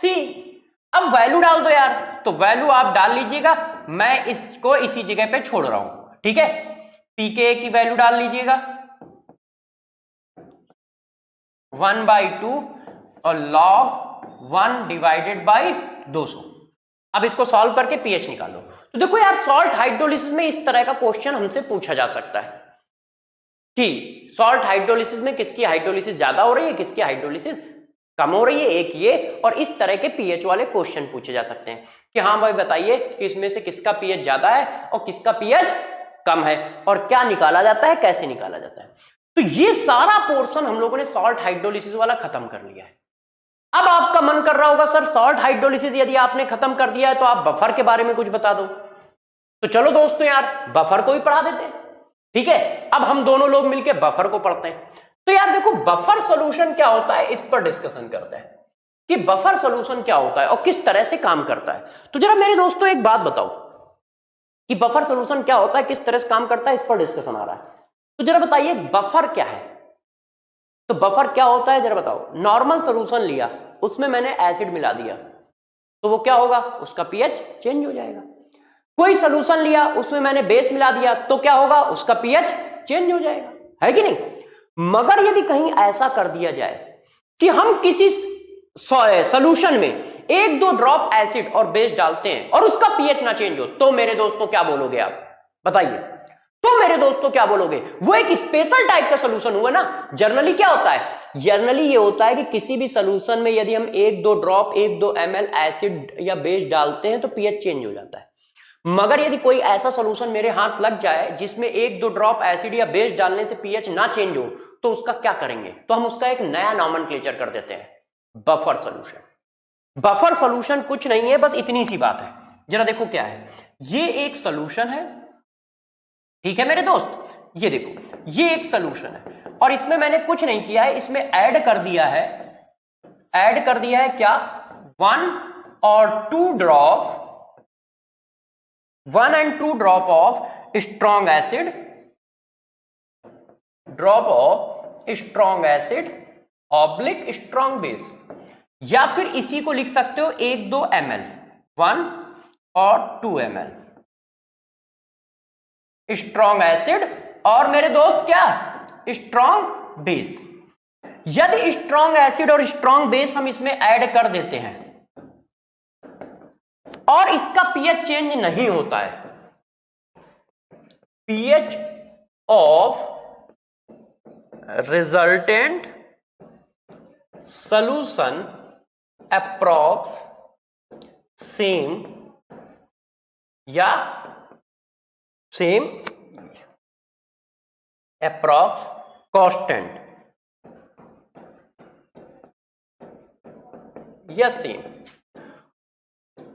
तो बेटा हम क्या करते हैं, इस सॉल्यूशन का एक नाम रख देते हैं। क्यों? क्योंकि ये एक स्पेशल कैरेक्टर है, बफर सॉल्यूशन। इतनी सी बस बात है यार दोस्तों। तो बात समझ में आई? यदि कोई ऐसा सॉल्यूशन हो जिसमें 1-2 ml स्ट्रॉन्ग एसिड या 1-2 ml स्ट्रॉन्ग बेस मिलाते हो और उसका पीएच नहीं चेंज होता है, तो उस सॉल्यूशन का हम एक नया नाम रख देते हैं, बफर सॉल्यूशन। क्यों? क्योंकि जनरली ऐसा नहीं होता है। तो ये एक स्पेशल टाइप का सॉल्यूशन है, तो उसका नाम रख दिया गया बफर सॉल्यूशन। तो 1-2 ml strong acid strong base मिलाने से जिसका पीएच ना चेंज हो, वो बफर। तो इसका मतलब क्या है? इसका मतलब समझ रहे हो? 1-2 ml, यदि आप 1 लीटर 2 लीटर डाल दोगे, 10-15 ml डाल दोगे, 100-200 ml डाल दोगे, तो जरूर चेंज होगा। ध्यान रखिएगा, थोड़ा मिलाने से चेंज नहीं होता है। तो बच्चों ने कहा ठीक है सर, आपने कहा तो मान लिया। अब मेरे को एक बात बताओ सर, हमको कैसे पता चलेगा कि ये बफर सॉल्यूशन है? कौन सा सॉल्यूशन बफर होता है? तो मैंने कहा बिल्कुल बात सही कह रहे हो, तो कॉन्सेप्ट चिपकाता हूं। हमें कैसे पता चलेगा कि कौन सा सॉल्यूशन बफर होता है? तो गौर से देखो, कौन सा सॉल्यूशन बफर होता है? वीक एसिड और मेरे दोस्त conjugate ion of weak acid, weak base plus conjugate ion of weak base plus weak acid weak base. यदि मेरे दोस्त इस कैटेगरी के 3 पार्ट हैं, ये देखो, इनमें से कोई भी है तो वो बफर है। वीक एसिड और उसके कांजुगेट आयन का सॉल्ट हो, वीक बेस उसके कांजुगेट आयन का सॉल्ट, ये सॉल्ट है,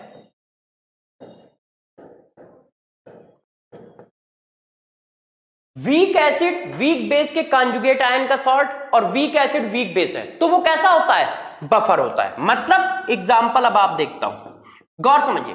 और इनके बीच में एक प्रोटॉन का डिफरेंस होना चाहिए, 1 प्रोटॉन का डिफरेंस। इनके बीच में एक OH आयन का डिफरेंस होना चाहिए। मतलब जैसे देखो, एसिटिक एसिड हमारा कैसा है? एसिटिक एसिड हमारा कैसा है? वीक एसिड है, और इसका कांजुगेट आयन कौन होगा? एसीटेट आयन होगा। अब वीक एसिड ये हो गया। अब इसका सॉल्ट, और इसका सॉल्ट का मतलब क्या है? इसमें कोई मेटल लगा दो यार, सोडियम लगा दिया तो इसका सॉल्ट क्या बन गया? Sodium acetate. किसी ने कहा कैल्शियम लगा दो तो इसका सॉल्ट क्या बन गया? Calcium acetate. ऐसे तो वीक एसिड उसका सॉल्ट, वीक एसिड उसका सॉल्ट, ये क्या है? बफर है। मतलब यदि कोई ऐसे लिखता है कि क्या एसिटिक एसिड और सोडियम एसीटेट बफर सॉल्यूशन है, क्या एसिटिक एसिड और कैल्शियम एसीटेट बफर सॉल्यूशन है, तो मेरे दोस्त तुम क्या बताओगे? जरा देखो, ये वीक एसिड है और ये उसके कॉन्जुगेट आयन का सॉल्ट है, ये वीक एसिड है उसके कॉन्जुगेट आयन का सॉल्ट है, और वीक एसिड और उसके कॉन्जुगेट आयन के बीच में एक प्रोटॉन या एक OH आयन का डिफरेंस होना चाहिए। इस बात को आप ध्यान रखिएगा, वीक एसिड और उसके कॉन्जुगेट के बीच में एक प्रोटॉन का डिफरेंस होना चाहिए, उससे ज्यादा का नहीं होना चाहिए। ये देखो, इस बात को आप विशेष ध्यान दें, ठीक है? तो वीक एसिड उसका कॉन्जुगेट सॉल्ट, वीक बेस उसका कॉन्जुगेट सॉल्ट, और वीक एसिड वीक बेस, ये बफर होते हैं। और उनको पकड़ोगे कैसे? ये तो एक क्वेश्चन तो यही आता है कि यार बफर सॉल्यूशन को आपको आइडेंटिफाई करना होता है। तो कुछ एग्जांपल मैं और आपको समझाता हूं। जैसे ये देखो, कार्बोनिक एसिड है, इसको मैंने एक बार डिसोसिएट कराया तो ये आया, इसको फर्दर डिसोसिएट कराया तो मेरे दोस्त ये आया, ऐसे। अब जरा देखिए, इस पर मैंने सोडियम दे दिया या कैल्शियम दे दिया तो ये सॉल्ट बना, इस तरह से। इसको बच्चों मैंने कैल्शियम दे दिया तो ये सॉल्ट बना, इस तरह से। अब मेरे से किसी ने पूछा, जरा देखो क्या क्या पूछा जा रहा है, carbonic acid plus calcium bicarbonate, एक कैल्शियम बाइकार्बोनेट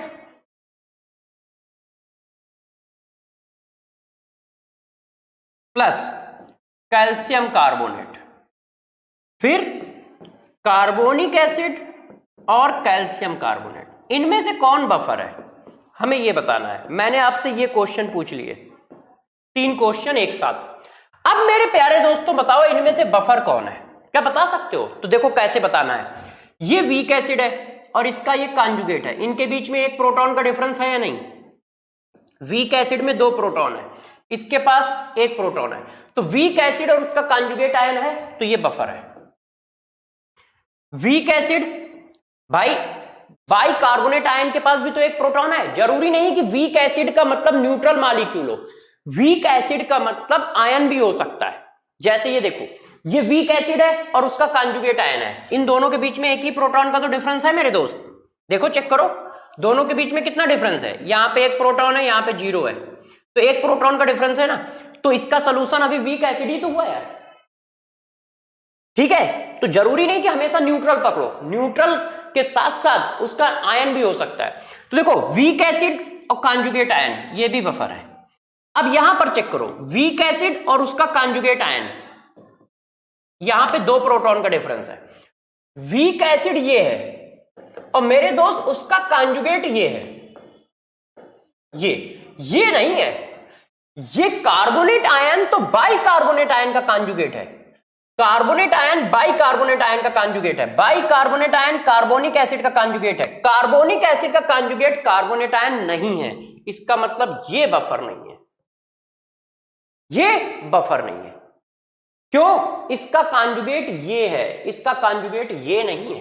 तो ध्यान रखिएगा, वीक एसिड उसका कॉन्जुगेट चाहिए, ऐसा नहीं कि उसका निगेटिव आयन चाहिए, उसका कॉन्जुगेट आयन चाहिए, निगेटिव आयन नहीं चाहिए कि कार्बोनिक एसिड का निगेटिव आयन ये है तो बफर बन गया, ठीक है?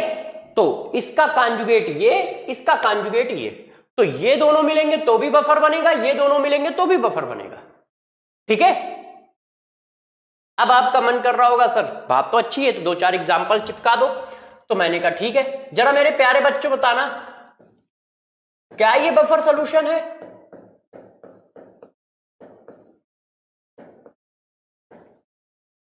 क्या ये बफर सॉल्यूशन है? बेंजोइक एसिड, सोडियम बेंजोएट,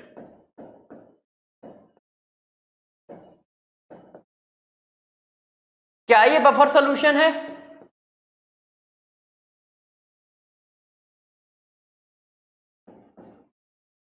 बताइएगा आप लोग।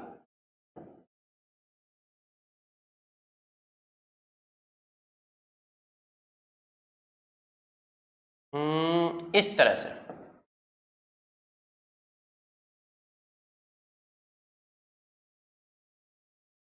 ये देखो, वीक एसिड उसका कॉन्जुगेट आयन बफर है। फास्फोरस के एसिड वीक एसिड होते हैं, ठीक है। ऑर्गेनिक एसिड वीक होते हैं, वीक एसिड उसका कॉन्जुगेट आयन बफर है। वीक एसिड और उसका कॉन्जुगेट, तो देखो ये कॉन्जुगेट तो बना है मगर ये अलग अलग एसिड है, ये बफर नहीं हो सकते। ये क्या है, बेंजोइक एसिड है, और ये बेंजोइक एसिड थोड़ी ना यार। तो ध्यान रखिएगा, वीक एसिड और उसका कॉन्जुगेट आयन में सिर्फ हाइड्रोजन ही मत चेक करते रहना, मॉलिक्यूल भी सेम होना चाहिए है। अलग अलग मॉलिक्यूल हुए तो भी नहीं बफर बनेगा। तो इस बात का विशेष ध्यान रखें कि बफर कब बनना है कब नहीं बनना है। अब किसी ने कहा कि यार बफर बन गया है तो फिर कैसे किया जाएगा। अब बफर बन गया है तो बफर के टाइप भी तो आएंगे, ठीक है। तो अब टाइप ऑफ बफर बनते हैं, बफर कैसे बनता है ये आप सीख चुके हो, तो अब उसके आगे की बात करते हैं, टाइप ऑफ बफर सॉल्यूशन। तो मेरे दोस्तों यार बफर सॉल्यूशन के टाइप की बात करते हैं कि कितनी तरह के हो सकते हैं। तो जरा इस बात को अच्छे से समझिए कि बफर सॉल्यूशन हमारे पास कितनी तरह का हो सकता है। तो देखो यार, बफर का क्लासिफिकेशन करते हैं। बफर सॉल्यूशन, बफर सॉल्यूशन को मैंने दो पार्ट में डिवाइड किया। पहला पार्ट बेटा देखो क्या है बफर सॉल्यूशन का, ठीक है, उसको बोलते हैं acidic buffer solution. Acidic buffer solution. दूसरे को हम लोग डिवाइड करते हैं, बोलते हैं basic buffer solution. Basic buffer solution. अब बात है सर एसिडिक बफर सॉल्यूशन किसको बोलोगे, बेसिक किसको बोलोगे। तो यार देखो, weak acid plus conjugate ion salt. Weak acid और उसके कॉन्जुगेट आयन सॉल्ट को क्या बोलोगे, एसिडिक बफर सॉल्यूशन बोलोगे। मतलब कहीं ऐसा लिखा है देखो, formic acid plus sodium format, ये एसिडिक बफर सॉल्यूशन है। HCN प्लस सोडियम साइनेट, ये क्या है, एसिडिक बफर सॉल्यूशन है। बेसिक बफर सॉल्यूशन क्या होता है, जब आप बोलोगे weak base plus conjugate ion salt, conjugate ion salt of weak acid. मतलब NH4OH वीक एसिड होता है मेरे दोस्त, इसका कॉन्जुगेट आयन कौन हो गया, अमोनियम आयन, अमोनियम आयन का सॉल्ट।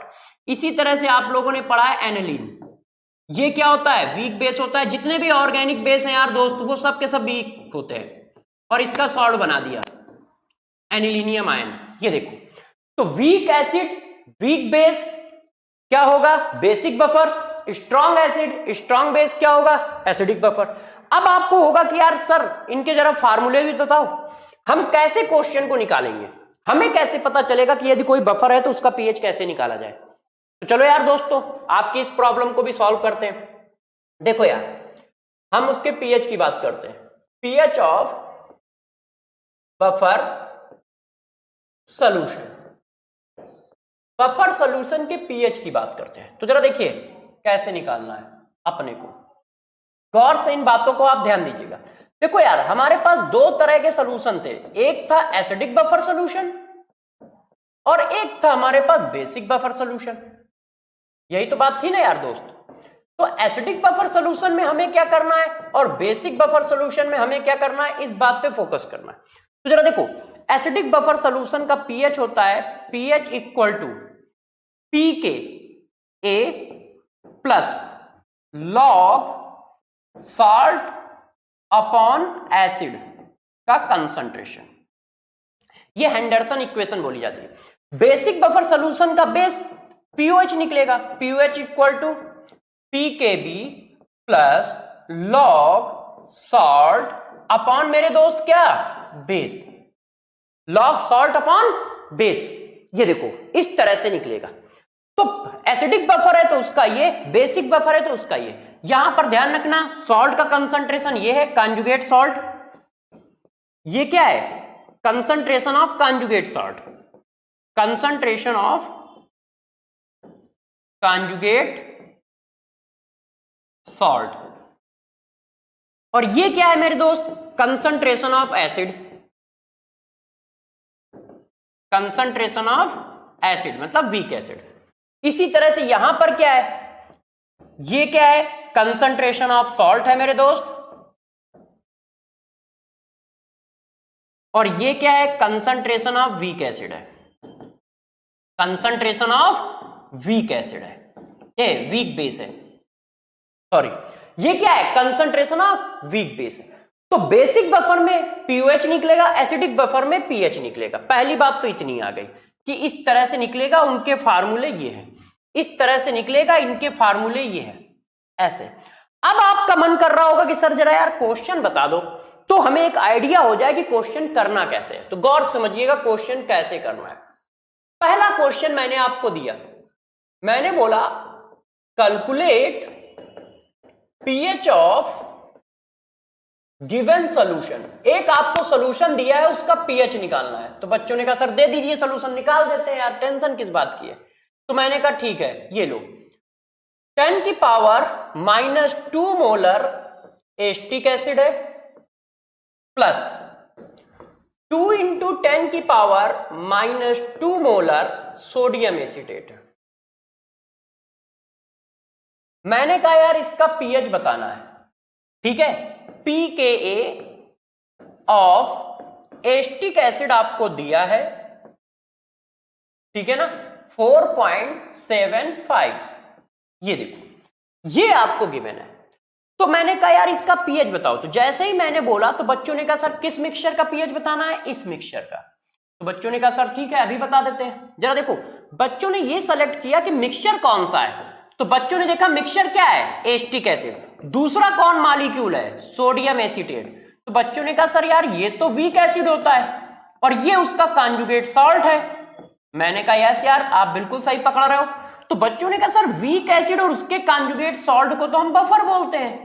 मैंने कहा यार उसके कॉन्जुगेट सॉल्ट को तो बफर बोलते हैं। तो बच्चों ने कहा सर इस क्वेश्चन में बफर का फार्मूला लगना चाहिए। क्यों, क्योंकि वीक एसिड और उसका कॉन्जुगेट सॉल्ट मिला है। मैंने कहा ठीक है।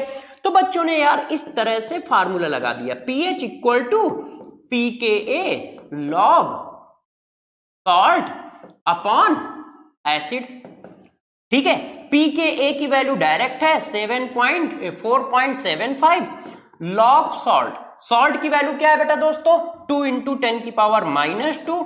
एसिड की वैल्यू क्या है मेरे दोस्तों, 10 की पावर -2। अब इसको जब आपने सॉल्व किया तो पीएच की वैल्यू निकल के कितनी आई, पीएच की वैल्यू निकल के आई 6.75। ये हमारा पीएच निकल आया, ठीक है कि नहीं। log 2 आएगा, अच्छा सॉरी log 2 की वैल्यू डालोगे तो log 2 की वैल्यू क्या होती है, 0.3 होती है ना। तो मैं ऐसा ही लिख देता हूं, आप अपना डाल लीजिएगा। ये देखो और ये सॉल्व हो गया। बच्चों ने कहा हाँ सर हो गया, इसमें क्या दिक्कत है। मैंने कहा कोई दिक्कत नहीं है। अब जरा देखिए यार पर बच्चों, अब इस क्वेश्चन को थोड़ा सा चेंज करता हूं। ये क्या था, जो पीछे वाला क्वेश्चन की डायरेक्ट फार्मूला बेस्ड था। आपको एसिड दिख रहा था और सॉल्ट दिख रहा था। जब एसिड और सॉल्ट दोनों विजुलाइज होते हैं, दिखते हैं क्वेश्चन में, तो पीएच का फार्मूला तुम जल्दी से लगा दोगे, पकड़ में आ जाएगा। मगर जरा इस सिचुएशन को पकड़ो, यदि कहीं ऐसी सिचुएशन हुई तो यार तुम क्वेश्चन कैसे करोगे मेरे दोस्त। गौर समझिएगा इस सिचुएशन को। देखो क्वेश्चन अब ये है, मैंने क्या लिखा है इस बात को जरा देखिए कि क्वेश्चन अब क्या है। मैंने क्वेश्चन लिखा 100 ml, ठीक है, 2 इंटू 10 की power -2 molar acetic acid mix with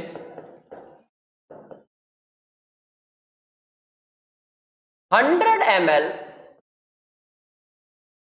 या आप चाहें तो 50 ml ले सकते हैं। 50 ml 1 इंटू 10 की power -2 molar NaOH solution. Calculate pH of resultant solution.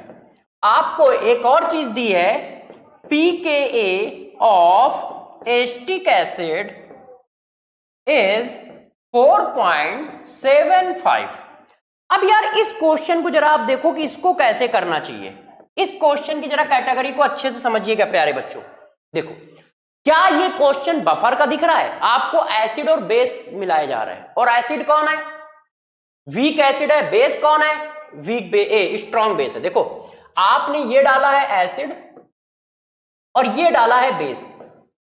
Acid और बेस का सॉल्यूशन बफर तो नहीं होता है, बफर तो वीक एसिड है, उसके कॉन्जुगेट सॉल्ट को कहते हैं। तो जरा देखना दोस्त, कहानी क्या है, हमने डाला क्या है और रियलिटी में हमें जिसका पीएच निकालना है वो क्या है। गौर से देखिए, आपने डाला क्या, वीक एसिड, और क्या डाला है, NaOH डाला है। ये देखो इस तरह से रिएक्शन होती है तो हमारे पास ये बनता है सोडियम एसीटेट प्लस वाटर, ऐसा ही तो कुछ होगा मेरे दोस्त। ये देखिए इस तरह से। अब इस बात को थोड़ा सा आगे बढ़ाते हैं कि क्या चल रहा है। ये दरवाजा तो बंद करो यार, क्लास चल रही है, उसको बंद ना करो, चलने दो, ऐसे रिकॉर्डिंग जाने दो। आवाज आ रही तो देख तो लो कि आवाज आ रही तो इसको बंद कर दे। हाँ बच्चों देखो यार, ध्यान दो बच्चों, ठीक है, दूसरी आवाज डिस्टर्ब हो रही थी इसलिए मैंने ये काम किया है। ध्यान दो बच्चों, पकड़ते हैं क्वेश्चन को। देखो यार 100 ml 2 into 10 की power -2 molar acetic acid mix with 50 ml 1 into 10 की power -2 molar NaOH solution. Calculate pH of resultant solution. अब हमें रिजल्टेंट सॉल्यूशन का पीएच निकालना है, तो कैसे निकाला जाए यार रिजल्टेंट सॉल्यूशन का पीएच? तो जरा इस बात को पकड़ते हैं, देखिए कैसे निकालते हैं। रिजल्टेंट सॉल्यूशन का पीएच चाहिए, मैंने इसकी वैल्यू लिखी, तो वैल्यू लिखी तो क्या आया, 100 into 10 की पावर -3। आप समझ गए ये क्या बन गया, ये है V इंटू M की वैल्यू डाल दी मेरे दोस्त। ये देखो ये हो गया V, ये हो गया M, तो ये हो गया एसिटिक एसिड के मोल। NaOH के मोल निकालिए, 50 into 10 की पावर -3 इंटू 1 into 10 की पावर -2। ये क्या हो गए, ये हो गया V, ये हो गया M, ये हो गया मोल ऑफ NaOH। अब जरा बताओ क्या सेम मोल है? नहीं, तो अब रिएक्शन तो होगी, एसिड और बेस एक दूसरे के साथ तो रह नहीं सकते, है ना। एसिड और बेस होंगे तो वो रिएक्शन जरूर करेंगे। अब जब रिएक्शन करेंगे तो जरा गौर से देखो क्या हो रहा है। इस वैल्यू को थोड़ा सॉल्व कर ले, तो ये वैल्यू आ रही है 2 into 10 की पावर -3, 2 into 10 की पावर -3। इसको भी जरा प्यारे बच्चों सॉल्व कर लो, तो ये वैल्यू आ रही है 5, ठीक है, 5 into 10 की पावर -4, यही तो आ रहा है, 5 into 10 की पावर -4। इसका मतलब ये वैल्यू बहुत बड़ी है। इसको चाहो तो हम ऐसे लिख लें तो किसी बच्चे को बुरा थोड़ी लगेगा। देखिए 20 into 10 की पावर -4, क्या कोई बुरा मानने वाला है कि 20 into 10 की पावर -4 कैसे लिख दिया मैंने? क्योंकि 10 की पावर -4 ये भी है, 10 की पावर -4 ये भी है, तो थोड़ा अच्छा लगेगा सॉल्व करने में। तो अब जरा बताओ, जब इसका 1 मोल खर्च होता है मेरे दोस्त, तो इसका भी 1 मोल खर्च होता है। आप देखो इसकी वैल्यू कम है, ये तो LR हो गया, चेक करो इसकी वैल्यू कम है, 5 into 10 की पावर -4 है, और ये 20 into 10 की पावर -4 है। इसका मतलब NaOH LR है। यदि NaOH LR है तो क्वेश्चन देखो कैसे जाएगा, मैं डायरेक्ट लिख रहा हूं, जरा ध्यान दीजिएगा। देखो ये कितने बचेंगे, 15 into 10 की पावर -4, जगह कम है, और ये कितना बचेगा, 0। ये कितना बनेगा, 5 into 10 की पावर -4। मोल कॉन्सेप्ट आप लोगों ने बहुत ज्यादा पढ़ रखा है, इसलिए मैं डायरेक्ट कर रहा हूं, कुछ बता नहीं रहा हूं ये कैसे हुआ है। 1 मोल इसका लगेगा तो 1 मोल इसका लगेगा, तो इसके पूरे पूरे खत्म होंगे क्योंकि ये LR है, तो ये 0 हो जाएगा, और जितना ये लगेगा उतना ये लगेगा, तो 20 में 5 माइनस कर दो तो 15 into 10 की पावर -4 बचा आफ्टर रिएक्शन। और ये रिएक्शन के बाद बनेगा कितना, LR से कंपेयर करके बनाओगे तो ये बना। अब जरा बताओ यार, जिस सोल्यूशन का दोस्त अपने को पीएच निकालना है उस सोल्यूशन में है क्या, उस सोल्यूशन में ये वैल्यू है। जिस सोल्यूशन का हमें पीएच निकालना है उस सोल्यूशन में ये वैल्यू है, ये हमारा रिजल्टेंट सोल्यूशन है मेरे दोस्त। अब इस रिजल्टेंट सोल्यूशन में कौन कौन बचा है जरा गौर से देखिएगा, हो सकता है नीचे ना दिख रहा हो, एसिड बचा है, और कौन बचा है, और उसका सॉल्ट बचा है। तो यार दोस्त जिस रिजल्टेंट सोल्यूशन के पीएच की बात कर रहे हो वो तो एसिड और उसका सॉल्ट है, और एसिड और उसका कॉन्जुगेट सॉल्ट है, तो ये तो बफर है यार, है। तो आंखों का धोखा देखो फिर आया, इस चैप्टर में 9 मटक्का ज्यादा है, जरा ध्यान रखिएगा, गलत समझ मत कर दीजिएगा कि जो खुली आंखों से दिखा वही चिपका दिया। तो इसमें जरा खुली आंखों से ज्यादा मन की आंखों पर फोकस रखना है, ठीक है। तो गौर से समझिए, 15 into 10 की पावर -4 और 5 into 10 की पावर -4, मतलब आपके पास क्या है, सॉल्ट है, और आपके पास क्या है, वीक एसिड है। और यदि यार सॉल्ट और वीक एसिड है मेरे दोस्त, तो ये तो बफर हुआ ना यार, बफर हुआ तो क्या चिपकाओगे, बफर चिपकाओगे। तो ये देखो हमने क्या लिखा, सॉल्ट अपॉन एसिड। अब फार्मूला कैसे लगा, पीके की वैल्यू दी है 4.75 प्लस सॉल्ट की वैल्यू चेक करो, सॉल्ट की वैल्यू ये देखो निकल के आई है 5 into 10 की पावर -4, एसिड की कौन सी वैल्यू डालोगे? शुरुआत वाली वैल्यू मत डालना, क्योंकि तुम जिस जगह का पीएच निकाल रहे हो वो रिजल्टेंट सॉल्यूशन है, और रिजल्टेंट सॉल्यूशन में तो एसिड मेरे दोस्त इतना है ना यार, बात समझ पा रहे हो? जिस जगह का तुम पीएच निकाल रहे हो वो रिजल्टेंट सॉल्यूशन है, और रिजल्टेंट सॉल्यूशन में एसिड इतना नहीं पड़ा है, इतना पड़ा है, कितना? 15 इंटू 10 की पावर -4। तो यार वैल्यू भी क्या डालोगे? 15 इंटू 10 की पावर -4 डालोगे वैल्यू, और फिर इसको उठा के सॉल्व कर लोगे। और अब जो काम रह गया है उसमें आप सुपर हो, इसमें तो आप मेरे से भी ज्यादा जानते हो कि कैसे कैलकुलेशन की जाती है। तो चलो सभी टैलेंटेड बच्चों, इसके आगे की कैलकुलेशन आप कर लीजिएगा, ठीक है? बात समझ पाए कैसे क्वेश्चन आएगा? तो यार ये जो बफर है इसमें भी फंसाएगा वो टफ क्वेश्चन में ऐसे, तो इस बात पर जरा फोकस रखिएगा आप सारे बच्चे, ठीक है प्यारे बच्चों? तो कैसे क्वेश्चनों को करना है इस बात पर आप अच्छे से फोकस रखें। नेक्स्ट क्लास में हम लोग नेक्स्ट टॉपिक को चालू करेंगे, तब तक के लिए आप क्या रहे, बहुत अच्छे से क्वेश्चन करते रहें, पढ़ाई करते रहें। PYQ अभी हम लोगों ने नहीं किए हैं इस टॉपिक के, वो हम लोग नेक्स्ट क्लास में करेंगे। तब तक के लिए खुश रहें और सदा पढ़ाई करते रहें। ऑल द बेस्ट सारे प्यारे बच्चों।